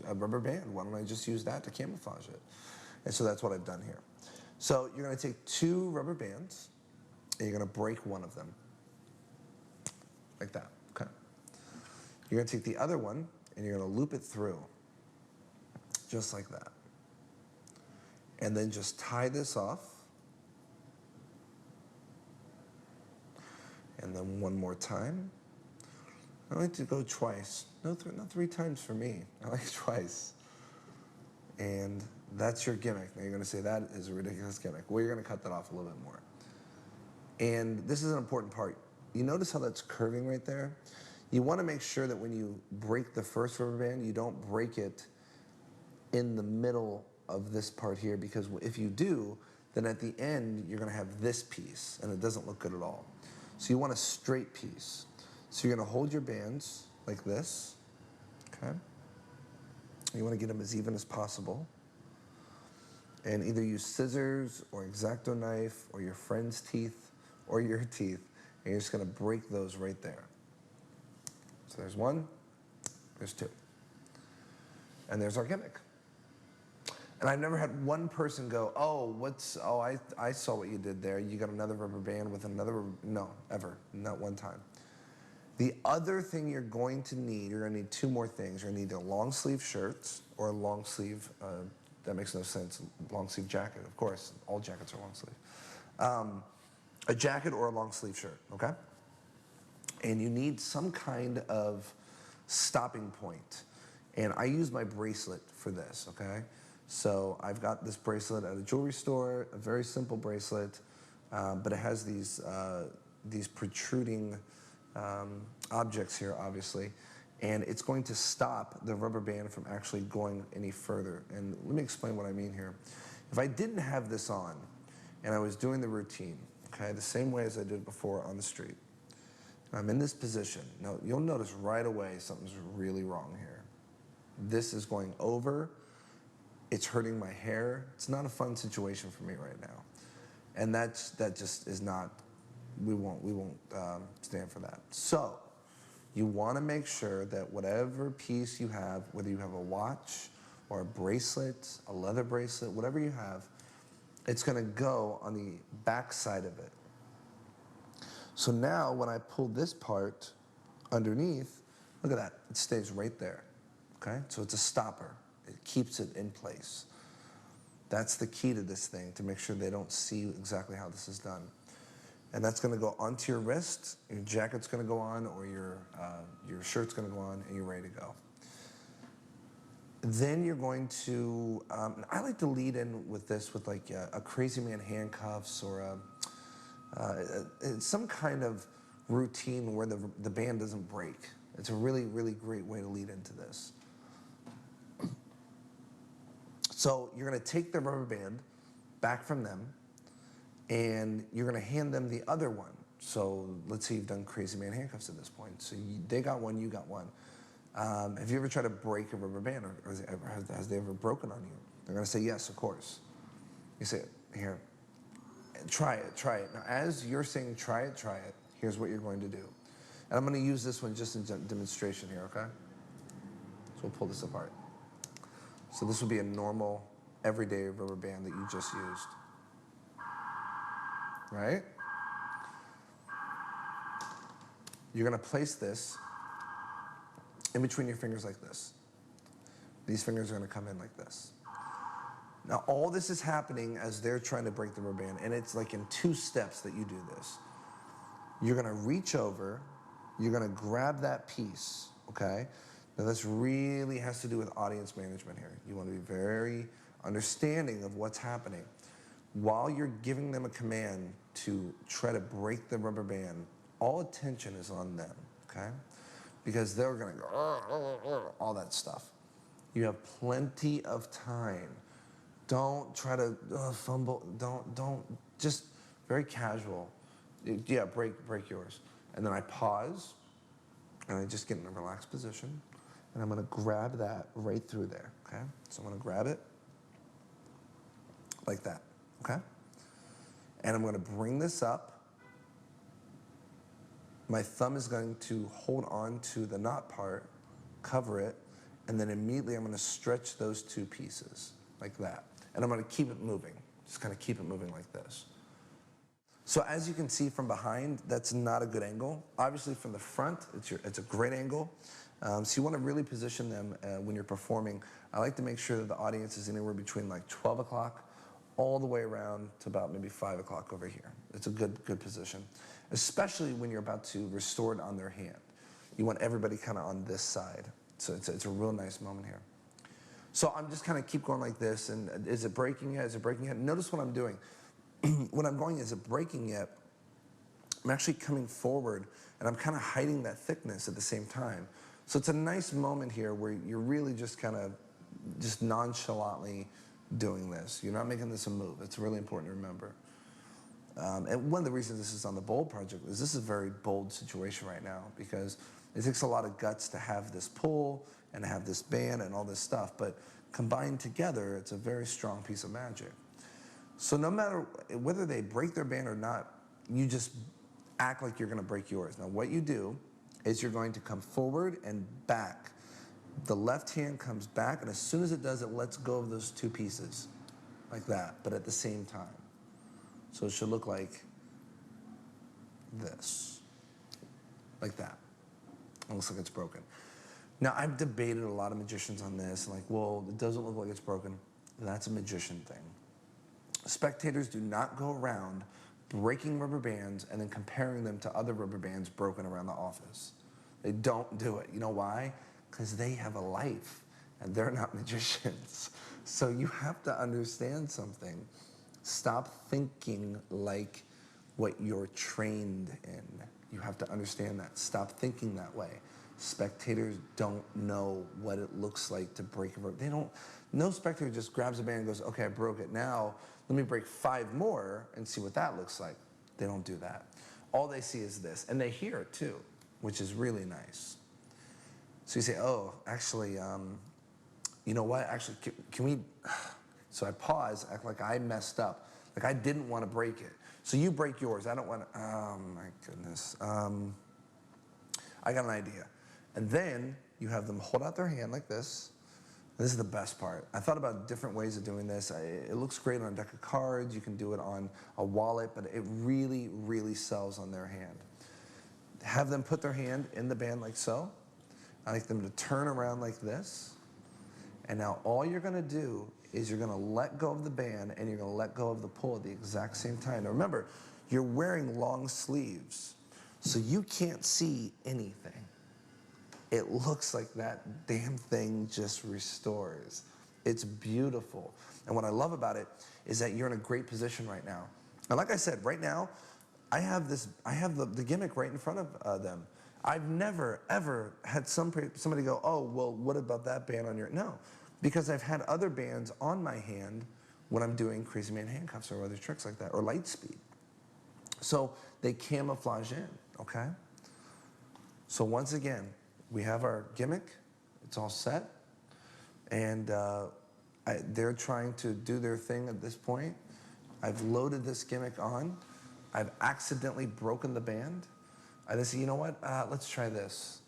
I bring their hand like this, and I just drop, and it restores instantly. And now what's really nice is that they can take everything away. You're completely clean, you have nothing in your hands whatsoever, and that's Riven.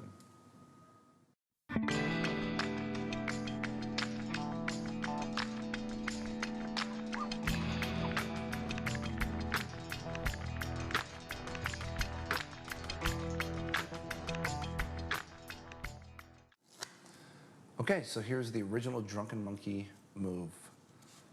Let's say a card is selected. It's not the Ace of Spades.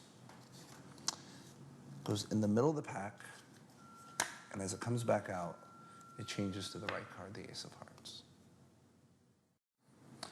So this is a really cool 3-card change instantaneously, one after the other with the Drunken Monkey move. So let's say 3 cards are selected. 4 hearts is first found. The 4 gets placed into the center of the pack. When it comes back out, it's changed into the 6 of spades, and then when you take that 6 and give it a squeeze, it's changed into the 3rd card, the Jack of Diamonds. So this is the Drunken Monkey Palm. A really cool name given to me by a friend of mine, Irving Quant. And Irving would post it on Facebook one day. He said, you know, I'd like to call a trick or a move the Drunken Monkey Palm. And so I saw that. I was like, you know what? There's something I've been working on that would fit perfectly for that, that name. So he let me use it. So I appreciate that, Irving. So let me show you kind of how this came to be. I was just, for like probably 4 months straight, every time I would just get some free time, I would take 3 cards and I palm them in my hand like this and I drop them. And that's what would happen. 2 of the cards would stay, 1 wouldn't. And I would just mess around like that. And I had no idea why it was happening. I couldn't like recreate it if I could tell you how I did it. I mean, I'm letting go of the thumb and the fingers are split. I don't know. I don't know what's happening. But, so I just kept doing this over and over again and over and over again. I'm just like, there's gotta be something here. What can I do with this? What can I do with this? And finally, I started thinking about, well, what if it was in the deck and I had the exact same kind of position, right? So what if I hold it here with my thumb? Well, that's interesting. It kind of moves a little bit. Huh. Okay, if I don't put too much pressure on it, it actually moves further. Okay, well, what if it was actually in the deck, like a side steal? Ah, And that's where this came from. So it's a really neat little something or another. It's just it's not a trick by itself. It's just a little moment in there that you can kind of throw in. And then I thought, well, what kind of magic could I do with it? What could I create from this? And so I created two different pieces. I think you're going to really love these pieces. So let's get into the mechanics first of how this works and why this works, and then we'll get into the effects.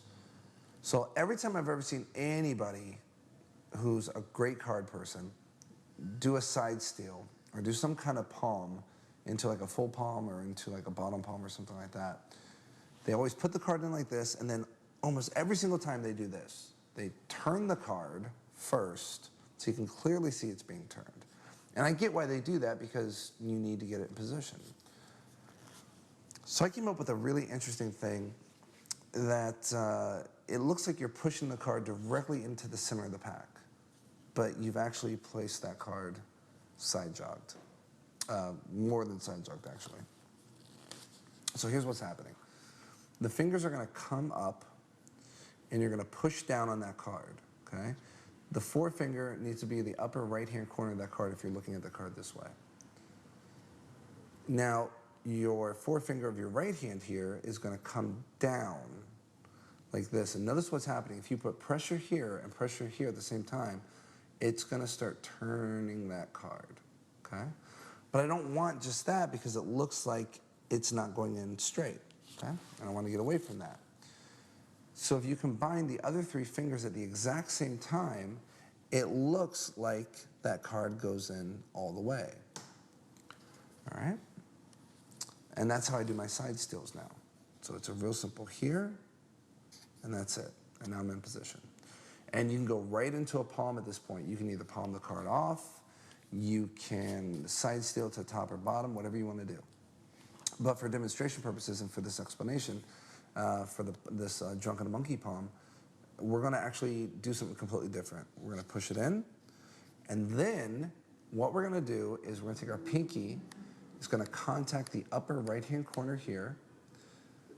The base of the palm here is going to contact the bottom right corner here, and then the base of the palm over here is going to contact the bottom left-hand corner. You're then going to do the exact same thing I did before when I dropped those three cards on the table. You're going to kind of put pressure, okay, on the palm, like that, a little jellyfish action. And then you're going to let go of this. When that lets go, right when it lets go, actually, it's going to start rotating around. Now, I put too much pressure with my thumb on the deck. That's why it's not moving very freely. But if you don't have any pressure on the deck, you can get that puppy to go all the way out. It's great, and no Cialis is needed. So we're here, here, here, okay? And it's really nice if you can get it right to this point. It's really awesome. But if you can't, don't worry about it. As long as you can get it to right about there, that's great. That's perfect. Because in the transpo, you can actually adjust the card. And which is needed anyways, so that's not a problem. Also, if you really want to just bring the card out all the way, have like very minimum pressure on the deck, and then just let the card fly out. You want to put more pressure when you come down, so it flies all the way out. Okay. So how do we create this as a trick instead of just a juggling act? What do we do with this? Well, here's what you do with it. So you can use it as a revelation. So have a card selected, put back in the pack, control to the top of the deck. That's the pass I use, just like that, real slow. And then do a double lift. Wrong card. You don't say. Take the right card or the wrong card, put it in the middle, pass it through, do the thing. They look down on the floor, and they say, you're not getting paid today. Goes through like this, boom, and then bam. And that falls right off onto the table or into their hands. You can actually have them hold their hand like this. They turn the card over. It's now changed into the card. And I just basically say, if I take the wrong card, place it through, when it comes back out, it just changes to the right card, okay? Peter's so nice. Thank you so much. Back up a little bit more here. Just like that. That's fine. I actually like when it comes out this way. I don't like it to go all the way to the table. But if you want to do it to the table, it's fine. Okay, so that's a revelation. Then I came up with a 3-card change using some really interesting principles. So have 3 cards selected, control them to the top of the deck, have them snap their fingers, turn over a triple. That's the first card. Turn the cards back over. As you square the cards, pick up the top 2 cards. Because the cool thing about the Drunken Monkey Palm is you can actually do this with a double card. It's the same mechanics, but it's gonna feel weird. You just have to do it. Like that siren, how it's awkward right now. It's like that, weird. You're gonna place this in and you're gonna rotate. Notice I'm doing the exact, now you'll notice the cards are not keeping square. That's okay, they don't need to right then. As long as they're square there. So here, and now right when you go into the palm, when you go down, they kind of square up by themselves. So don't worry about that. And now do the exact same move as before, and you're just gonna put pressure on those 2 cards as they come through. Now, if they start to split a little bit, like right there, just come over like that and square it up. It's fine. I've never had one person catch me, and I've split the cards before, okay? So here, like that. Real simple. The goal, and the more worn out your deck is, that's perfect. The more worn out your deck is, the easier the cards will stay together. So keep that in mind too. If you use like brand new cards, it's a lot difficult, a lot more difficult. I'm gonna speak clearly now next time. So that was the first card. We've shown the first card. It's gone through. I now turn the cards towards them. Remember, this is a double. So I just, I don't just turn this way, but I come up and I'm gonna grab the upper right-hand corner, upper left-hand corner. And now that's the second card. And I'm gonna turn everything down. I'm holding the double. And this is really, really a great moment. You're gonna push that card in the deck. At the same time, flipping this card up as you turn the deck over. Do a pirouette spin, and then show it's changed to the right card, okay? 3 cards on top. Here's my triple. Pick up a double, goes into the center, come out here, drop it to the floor, like so. Done. 6 of clubs, push that card in, and then turn is changed. Or, when this comes out like this, hand the card to the person whose card you haven't found yet.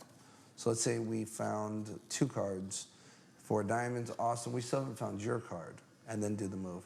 What was your card? It wasn't 4 diamonds, it wasn't the ace of diamonds. Snap your fingers, and then have them turn it over in their hand, and it changes. So that is the Drunken Monkey Palm 3-card selection. This is called the Drunken Monkey Transpo. It uses the Drunken Monkey little flourishy move. And also it uses 2 queens. So we'll actually take the queens and we'll put them in the box actually. I think that's the best thing to do. So we'll lock them inside the box, and the box is now given to the spectator to hold on to. At this point, a card is selected. We'll just use the top card, doesn't matter what it is. The 8 of Hearts. If I take that 8 of Hearts and I put it in the center of the pack, now check this out, this is really cool. Watch what happens. It's kind of neat, right? It doesn't look like anything's happened, but if you look closely, you'll see that they've changed places. See, those are the queens, and they can open up the box, and inside the box is now the 8 of Hearts. This is my absolute favorite variation of the Drunken Monkey move. It uses a dupe. So let's say we'll have the 8 of Hearts. Those are gonna go on top of the pack. And then you're gonna take out any black pair. So Temptations, no. Ace of Spades, Ace of Clubs, King of Spades, King of Clubs, Queen of Spades, Queen of Clubs, what have you. I like to use face cards, or if I'm gonna use the aces, okay? This is a really interesting routine. There's a lot of different things going on here. But you want it to look basically like you take these cards, turn the deck over, as an afterthought, split the cards, and then put them in the box, okay? The goal, though, is to get the 8 of Hearts in the box while showing these 2 cards and supposedly placing them in the box. Here's how you're going to do that. You're going to show the two cards. You're going to square the cards up supposedly against the thumb. And you're going to remove one card, okay? As you risk kill the deck and turn over. So it looks like this, like that, all right? Then as an afterthought, you're going to turn the cards over like this. But if I do that, obviously I don't have another card there. I thought about gimmicks, I thought about all this stuff, but I wanted to be way impromptu, like totally impromptu. Anybody could do it. So here's what I came up with. What you're going to do is you're going to time this. You're going to have the deck turned, like so. Your thumb is going to push over, and it's going to pop that card up into view.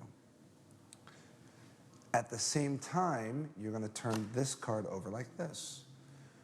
When you combine them together, it looks like you've spread the cards, okay? So you're here, supposedly squaring up the cards, and then turning over to spread the cards. It's a really nice way of doing something you said you're supposed to be doing, but making it look really natural, okay? You're now going to reverse the order, okay? So the 8's on top now, and you're going to supposedly square the cards up.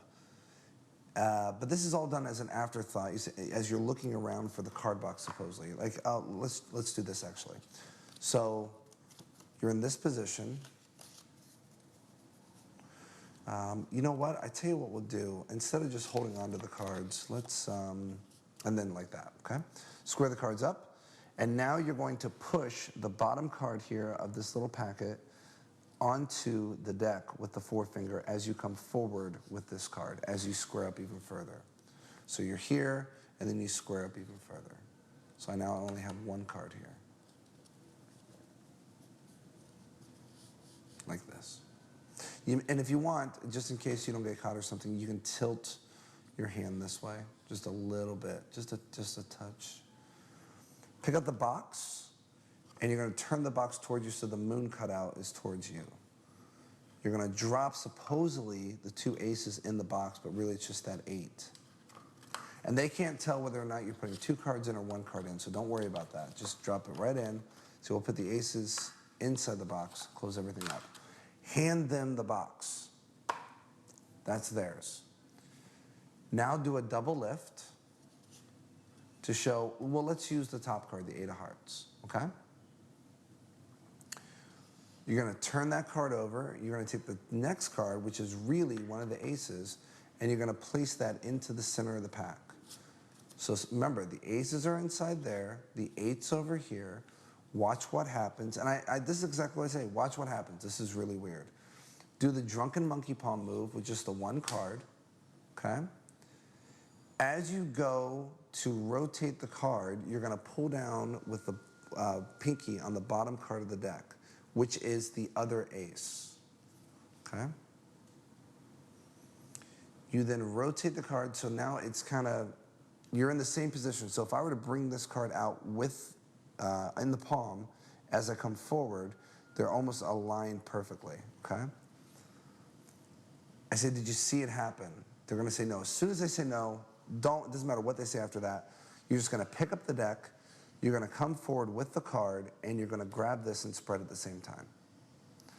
Immediately, you turn the cards over. You don't wait to say, oh, well, look what's happened. I think maybe, nothing like that at all. It's just here, you got your break on that bottom card, you come forward, and you turn the cards over. So you're telling them, you say, did you see what happened? They say, no. Well, what's actually happened is they've changed places. See, I've got the aces here, and if the aces are here, open that up. This is a great moment.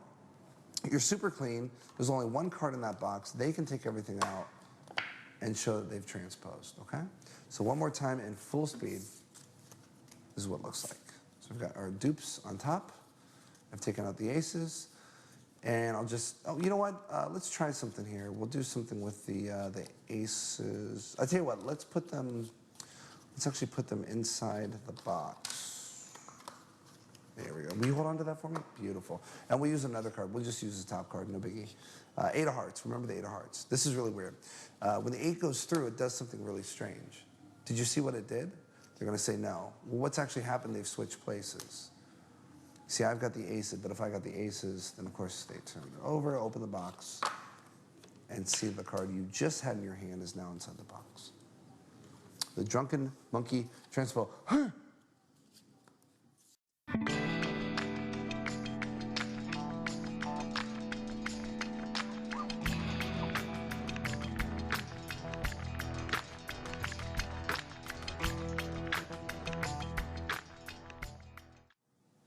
So this is Cab 2.0. I used to do this in my restaurant work all the time. Such a really, really fun trick. Check this out. Use this 4 kings and 3 selected cards, okay? The 4 kings are placed on top of the pack, and you explain to them you're going to place the cards that they just signed somewhere deep within the deck. Very, very slowly. You just want to be very fair about it, though. Okay. I think that's... I'm not doing anything funny, by the way. Nothing. Don't pay attention to this. And of course, they're like, I see what you're doing there. Just great. Okay, they're all lost in the pack. No, I'm not kidding. I didn't put them in between the kings or anything. I know that's what you were thinking. I understand the concept, but no, I didn't do that, actually. I am going to use the 4 kings to help me try to figure out what your cards are. Place the deck down like so. Check this out. This is actually really kind of cool. The kings will do something kind of interesting. They're going to, will lose their personalities, basically. This is how it looks. You wait a second. They can actually help me figure out what your cards are because they themselves are impartial, completely faceless. So we can actually use them as character witnesses, if you will. Now watch. It should have worked. Check it out. That's 1, 2, 3. No, wait, it didn't work. Sorry. Let's try it again. There we go. Perfect. You can see what's happened. It looks like one of the kings have actually vanished, but that's not the case. Actually, what's happened is they actually look exactly like your signed cards. And you're probably wondering where the kings went. Well, you've had the deck the whole time. Turn it over. Of course, they turn it over. And on the bottom of the deck are the 4 kings. So this is Cab 2.0. The original Cab was in my 2005 lecture notes. It's based on a trick that Alan Ackerman created. I didn't like a lot of the setup. I didn't like a lot of the moves. So I finally made up a better one, very strong, very powerful, and we put on the Bold project. So this is it real quick. Check this out. Really, really fun trick. You need a double back card, okay? You need a piece of double stick tape, about a 1/2 inch. Once again, our friend double stick tape. And you're gonna make sure it's the permanent kind and put that right in the center. And then just dabby, dabby, dabby to get a lot of the stickiness off of it, but you still want it to be somewhat sticky. That's gonna go on top of the deck. You can place this into the box, you can place this under the cellophane, you can even place this on the back of a joker in the beginning. If you wanna do other magic, take the joker away, then bring it back out when you're ready to do this trick, okay? And I actually like to put this, the joker on top of the deck because that's gonna be a cleanup at the end. So I put a joker on top of the deck too. You wanna make sure the tape side is up, okay? Have 3 cards selected. While the 3 cards are being selected and signed by a spectator, you're gonna reach in and grab the 4 kings. I like to use kings. You can use jacks, you can use queens, whatever you wanna do, but I like to use the kings. There's kind of royalty, it's kind of nice. You say, I'm going to use these 4 cards to find your cards, but we're going to lose your cards first. As you say that, you're going to take the 4 cards, the 4 kings, and turn them face up on top of the deck. When you do that, you're going to hold a break in between them, okay? So I've got my break right there. This is the most important part. You should have seen everybody's faces when I did this, performing it. They looked at, they're like, well, this is the dumbest trick I've ever seen in my life because they thought it was really messing up. You want to sell this. It's important. Take the first card. Show it. Do a tilt move, okay? So you got those 4 cards. Place it inside, and you're going to lift up. So now you're going to hold a break below 5 cards. Then you're going to just totally milk this for all it's worth. Act like you're lifting up the kings. Okay, good. And then take the next card. And then do a really bad, And I really did create this for magicians, to be honest with you, when I would lecture on this. And then lift up, and now I've got 6 cards I'm holding a break. And then before, I love doing this. Take this card back and then stop and go, oh shoot, sorry, hold on. And really milk this thing. Okay, good. Because you want them to believe it's going in between the kings. All 3 selections are going in between the kings, okay? Once all the cards are in the same position as the other 2, right? The last one is, drop your break and then say, okay, I'm going to try to find the cards now. The kings are going to find them. So you've already set up this language thing. The kings are going to find them. So if you do this for magicians, they're going to think, oh, well, they're in between the kings. You do it for laymen, oh, they're in between the kings. And this is when you're going to really mess with them. You're going to pause. You're going to say, watch, snap my fingers, and you're going to put pressure on the thumb to make sure that that tape adheres to one of the selections now. And I didn't do anything. I know you were thinking I was putting them in between. And you just show them again, okay? This is disarming. Then now they're like, well, wait, oh, okay. Okay, maybe I don't know what's going on then. As you show the 4 kings, you're gonna push off the top 3 cards. Now remember, it's really 4 cards, but because of that double stick tape, you've got an instant double backer of that selection. So push off the top 3 cards, show the kings, turn them face down, ask them to hold out their hand, and you're gonna switch the packets. Now I thought long and hard about what switch to use here, and this is the simplest and the easiest. Ready? You're gonna push the kings towards you. When you do, you're gonna create a break there. So it's like a V break right there.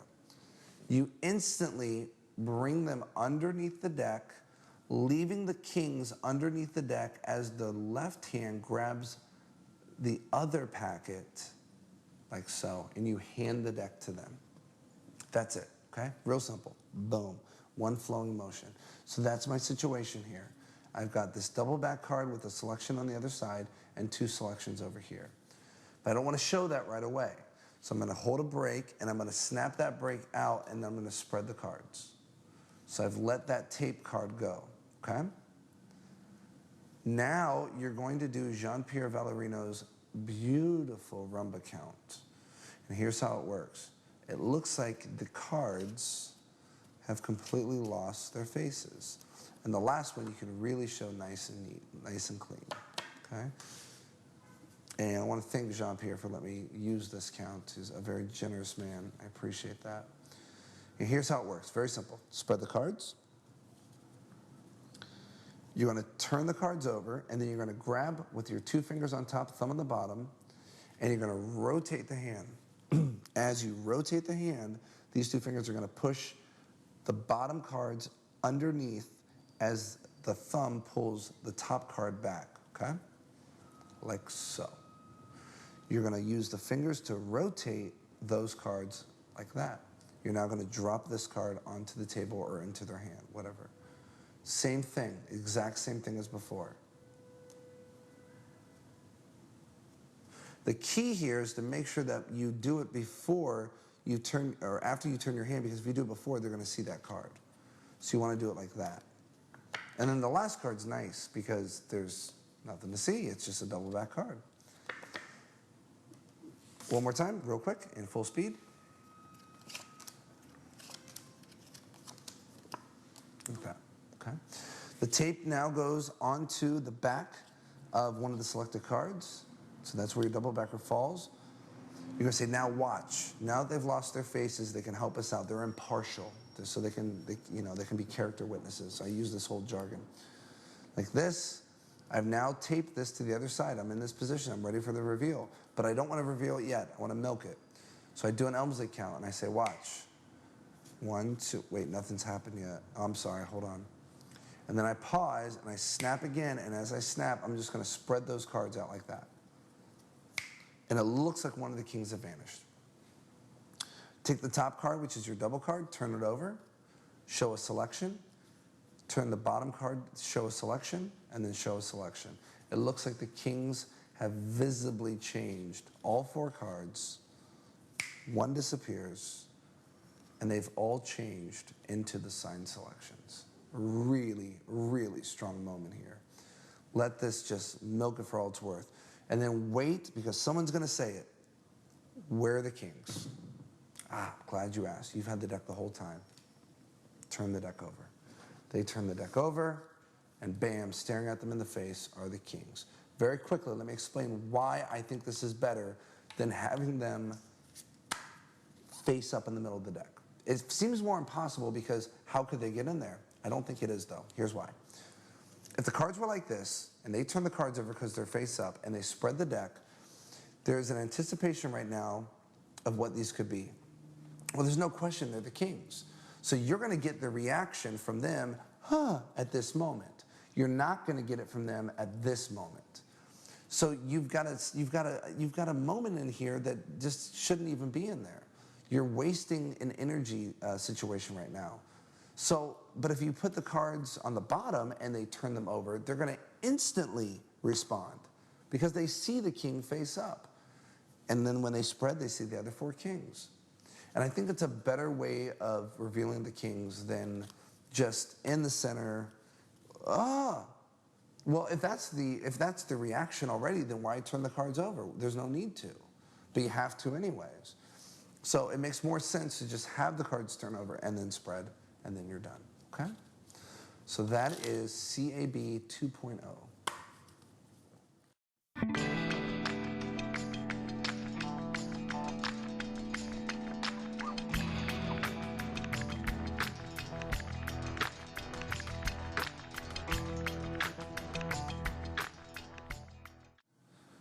Okay, so this is the cave control. It's a really cool way to control one card to the top of the deck while the spectator actually thinks they're putting it in the middle of the deck. It looks like this. So they would say stop, or they'd have their card replaced back in the deck. Let's say the king of diamonds. So we're going to actually take the king of diamonds and keep it face down so it's different from the other cards. Actually, if you don't mind, hold on to the card. They then hold on to the card at this point. You turn this pile over. They're going to place that card back, and that's it. You're done. The card's been controlled to the top of the deck. So this is a very, very simple, very deceptive control that's based on Harry Lorraine's card force. Basically, this is how it looks. So they say stop, or a card's put back into the deck. You've shown the card. When the card is flipped over face down, these fingers are going to contact the bottom card of the left-hand pack. You're then going to push all the cards above it into the hand as you flip this up, okay? So that's the first move. Here, show the card, turn it back over, and then flip up. It's very deceptive. It's ridiculous. But immediately and this is why Harry would use it as a force. He would say, do me a favor, just say stop somewhere for me right there. Cool, here, take a look at that card. And it would always be the bottom card. So I'm using it as a control though. So here, they think that's the card still. I immediately say, you know what? Well, actually keep your card completely facing the opposite direction so you know. Actually, you know what? And at this point, I changed my mind. I say, why don't you hold on to the card? And as I say that, I'm going to spread the cards out again, and I'm going to call the bottom card out, which is really the selected card, under the spread of the right-hand packet, okay? As I separate those cards. So now it's on top, okay? One more time. There's the card. Turn it over. Flip this over. As an afterthought, I separate. There we go. They now hold on to the card. So they're going to hold on to the card, and then I'm going to flip this half over, and I say place it back in the center. They place it back. I then turn this half over, and you're done. That's it. It's simple. And it's right back on top. The way I would use this, if I were you, I would use it like an ambitious card routine, one of the phases of your 47-phase ambitious card routines. You know what? I tell you what. Can you do me a favor? Actually, why don't you hold on to the card? Yeah, here, place it back for me. That way you know it's in the middle. And then at this point, you can actually hand the deck to them and say, here, you push it in. Snap your fingers, turn the card over, and there it is. That is the JMHL Cave Control. I told you. That's it, guys. That's the Bold Project. These things are ridiculous, and they were handpicked for that reason. I want to thank all of you guys, all my fans, all my customers, everybody, all the new fans, all the new people who've never heard of me. You guys are the reason I keep doing this, to keep pushing forward. I want to thank you from the bottom of my heart more than anything. If it wasn't for you, I wouldn't be doing this. I hope more than anything that when you leave your house and you have one of these gems in your pocket, you have confidence now to perform in a way that you didn't before. You have confidence to walk up to somebody. You have confidence to know that something's going to work, even when you failed miserably so many times. Because that's really what it's all about, is being a magician, is being bold. Being bold with methods, presentations, sleight of hand, using all these things, combining together gimmicks and sleight of hand, learning the craft. We want you to be a better student more than anything, and that's why I created the Bold Project. That's why it's a different project than anything else. And speaking of anything else, there's things on this DVD I know that you didn't think you'd ever see on a Magic DVD. This is not your traditional DVD. Magic with condoms and coins, who does that? We really wanted to put some really fun things on here, but as you can see from the reactions, these are not made-up reactions. These are not forced reactions. These are hardcore people. These are people on the streets of Brooklyn, New York. You know, that's why we didn't go to LA. That's why we didn't go to Ohio or anywhere else like that, because we're not going to get that good feedback, and we sure got it here. And even through the mess-ups, even through the times where I messed up, hopefully you can see how I use those moments to create a moment of astonishment, even though I totally messed up. So be bold, be confident, go out there, perform, and be the best magician that you can possibly be, because you owe it to them, not you. I'm Justin Miller, and this is The Bold Project.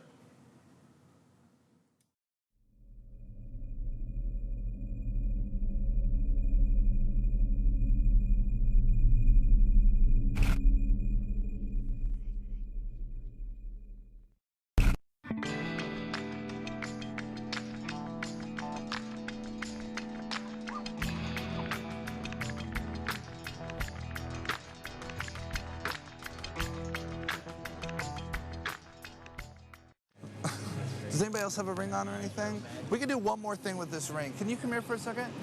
You got excited looking for the ring, didn't you? You're like, I don't know, but I'll look for it.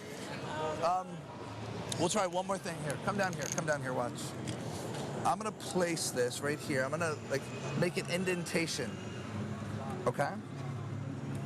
Hold out your hand. Hold on to that. It's not sharp or anything, but you can see we've made like a circle, yeah? Let me see that. We'll try the same thing here. Hold out your hand. Watch.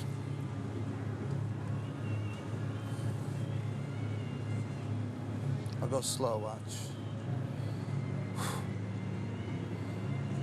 Whoa. Whoa. Whoa. That's good. That's good. That's good. That's crazy. And you can actually keep that. Don't lose that. That's for you. That's just the easy way. What's wrong? Are you okay? Are you good? That was good. Oh, thank you very much. Oh, thank you. It's very kind. Thank you very much. Thank you very much. Thank you. Cool. Hey, let's get rid of the cards. Let's try something else here, actually. Because you look like a more sophisticated guy than just card tricks. You know what I mean? And I understand it. Do you wear any rings or something? No, right on. I wear one ring. Yeah. Check this out. This is kind of cool. This is the best way to get rings off, right? But you can actually push them back on that way too. Right? Some people think it actually goes through the finger, though, right? Right. Some people do. But if it went through the finger, you can actually see it go through the finger. That's what it would look like. But like I said, some people think it goes through the finger. But if it really did go through the finger, you could see it go through the finger. Oh, man, that's crazy. Check that out. Check that out. Isn't that crazy? That's insane, man. Tell the camera what you just saw. I just saw madness. That's a great way of describing it, right? Madness. That was madness. Can we do one more thing? Do you mind? One more thing. Okay, Come let's on. try this. Let's try this. I'm going to take this. I'm going to kind of make an indentation, okay? Right. Hold on to that for a second. I don't know if you can see that, yeah? Yeah. Let me see this. And then we'll do another one. I think I did it too hard. That's not good. Hold on to that for me. Let's try this. Watch this. Watch this.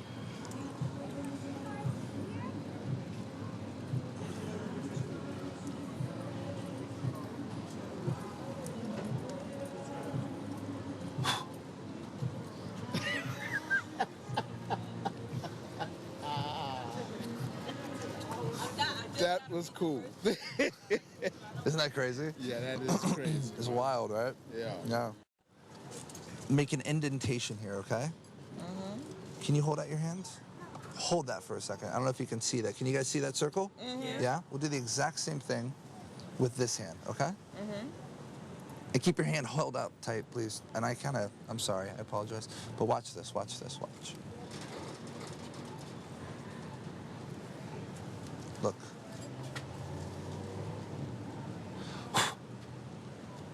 Oh. It's crazy. You feel that? Check that. It's really on there, isn't it?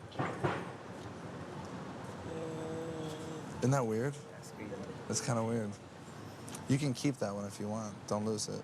Open your hand. Well, don't lose it. No, don't lose it. You lost it. Where did it go? She's lost. There's actually, watch. Wait, there's one way to get it back. Watch closely. Watch. If you rub the back there for me. Watch. Say go. Go. So you can bring it back that way. It comes back. Oh, you can put it back in his hand. Isn't that weird? His finger. You're like really scared right now, aren't you? You look really frightened. Thank you so much. I really appreciate it. Thank you very, very much. Oh my Thank God. you. Well, let's use the four of spades. Let's use the four of spades. Can you do me a favor? And who's the pen? Did I get the pen back? That's fine. Yeah, let's take this. She stole the pen. Right. You are family, aren't you? Sign your name across there all the way in cursive or French. Either way, doesn't matter. And show it to the camera, please, so they can see it. Cool. And recap the marker. Yeah. So they saw it though, right? They saw it. Cool. What's the word for tear or torn in French? What is it called? Déchiré. What? Say it again. I'm just gonna say tear then. I don't know what just is happening. No, you can say déchiré. Déchiré? Déchiré. Tear. Okay. All right. I tried. It's not working. That's what we'll do. Can you hold out your hand for me? Can you hold out your hand? Hold on to that card. Just put your finger on top. Just make sure it doesn't blow away. Fair enough? Okay. Okay. I'm gonna try this. I don't know if this will work. I really don't. I think we got a good crowd here. Right? So, make sure the box is empty. Is there anything inside? It's good though, right? Yeah. Okay. Cool. Cool. Cool. The box away. So I only want to use one card for this. He did too. All right.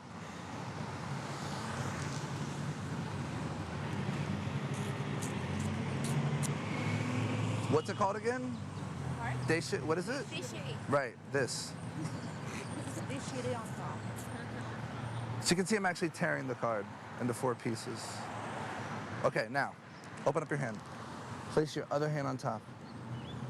Right now, if I move away and you say some kind of magic word and that card restores, goes right back together in your hand. Look at you. You're like the second coming all of a sudden, right? It's crazy. Would that be a good trick? That would be an awesome. That'd be an amazing trick. So what's a magic word you know? Any magic word at all? Doesn't matter. Do you know a magic word? Yeah. Abracadabra. Okay. Whatever you just said. Lift your hand up. Not done yet. No. No, that would have been good though, right? It's actually, but wait. If you blow on it, you can see it. You can actually see it happen. Your card signed, and I believe you can take that. Check it out. Make sure it's signed. Same one. Yeah. Yeah. Crazy. You guys can applaud or whatever you want to do. It's totally up to you. Oh, thank you. Oh, thank you guys. You get to keep that. It's for you. Thanks a lot. Nice meeting you. Thank you very much. Thank you very much. Thank you. See, it was fun, right? Thank you so much. I really appreciate it. No, that's for you. That's for you.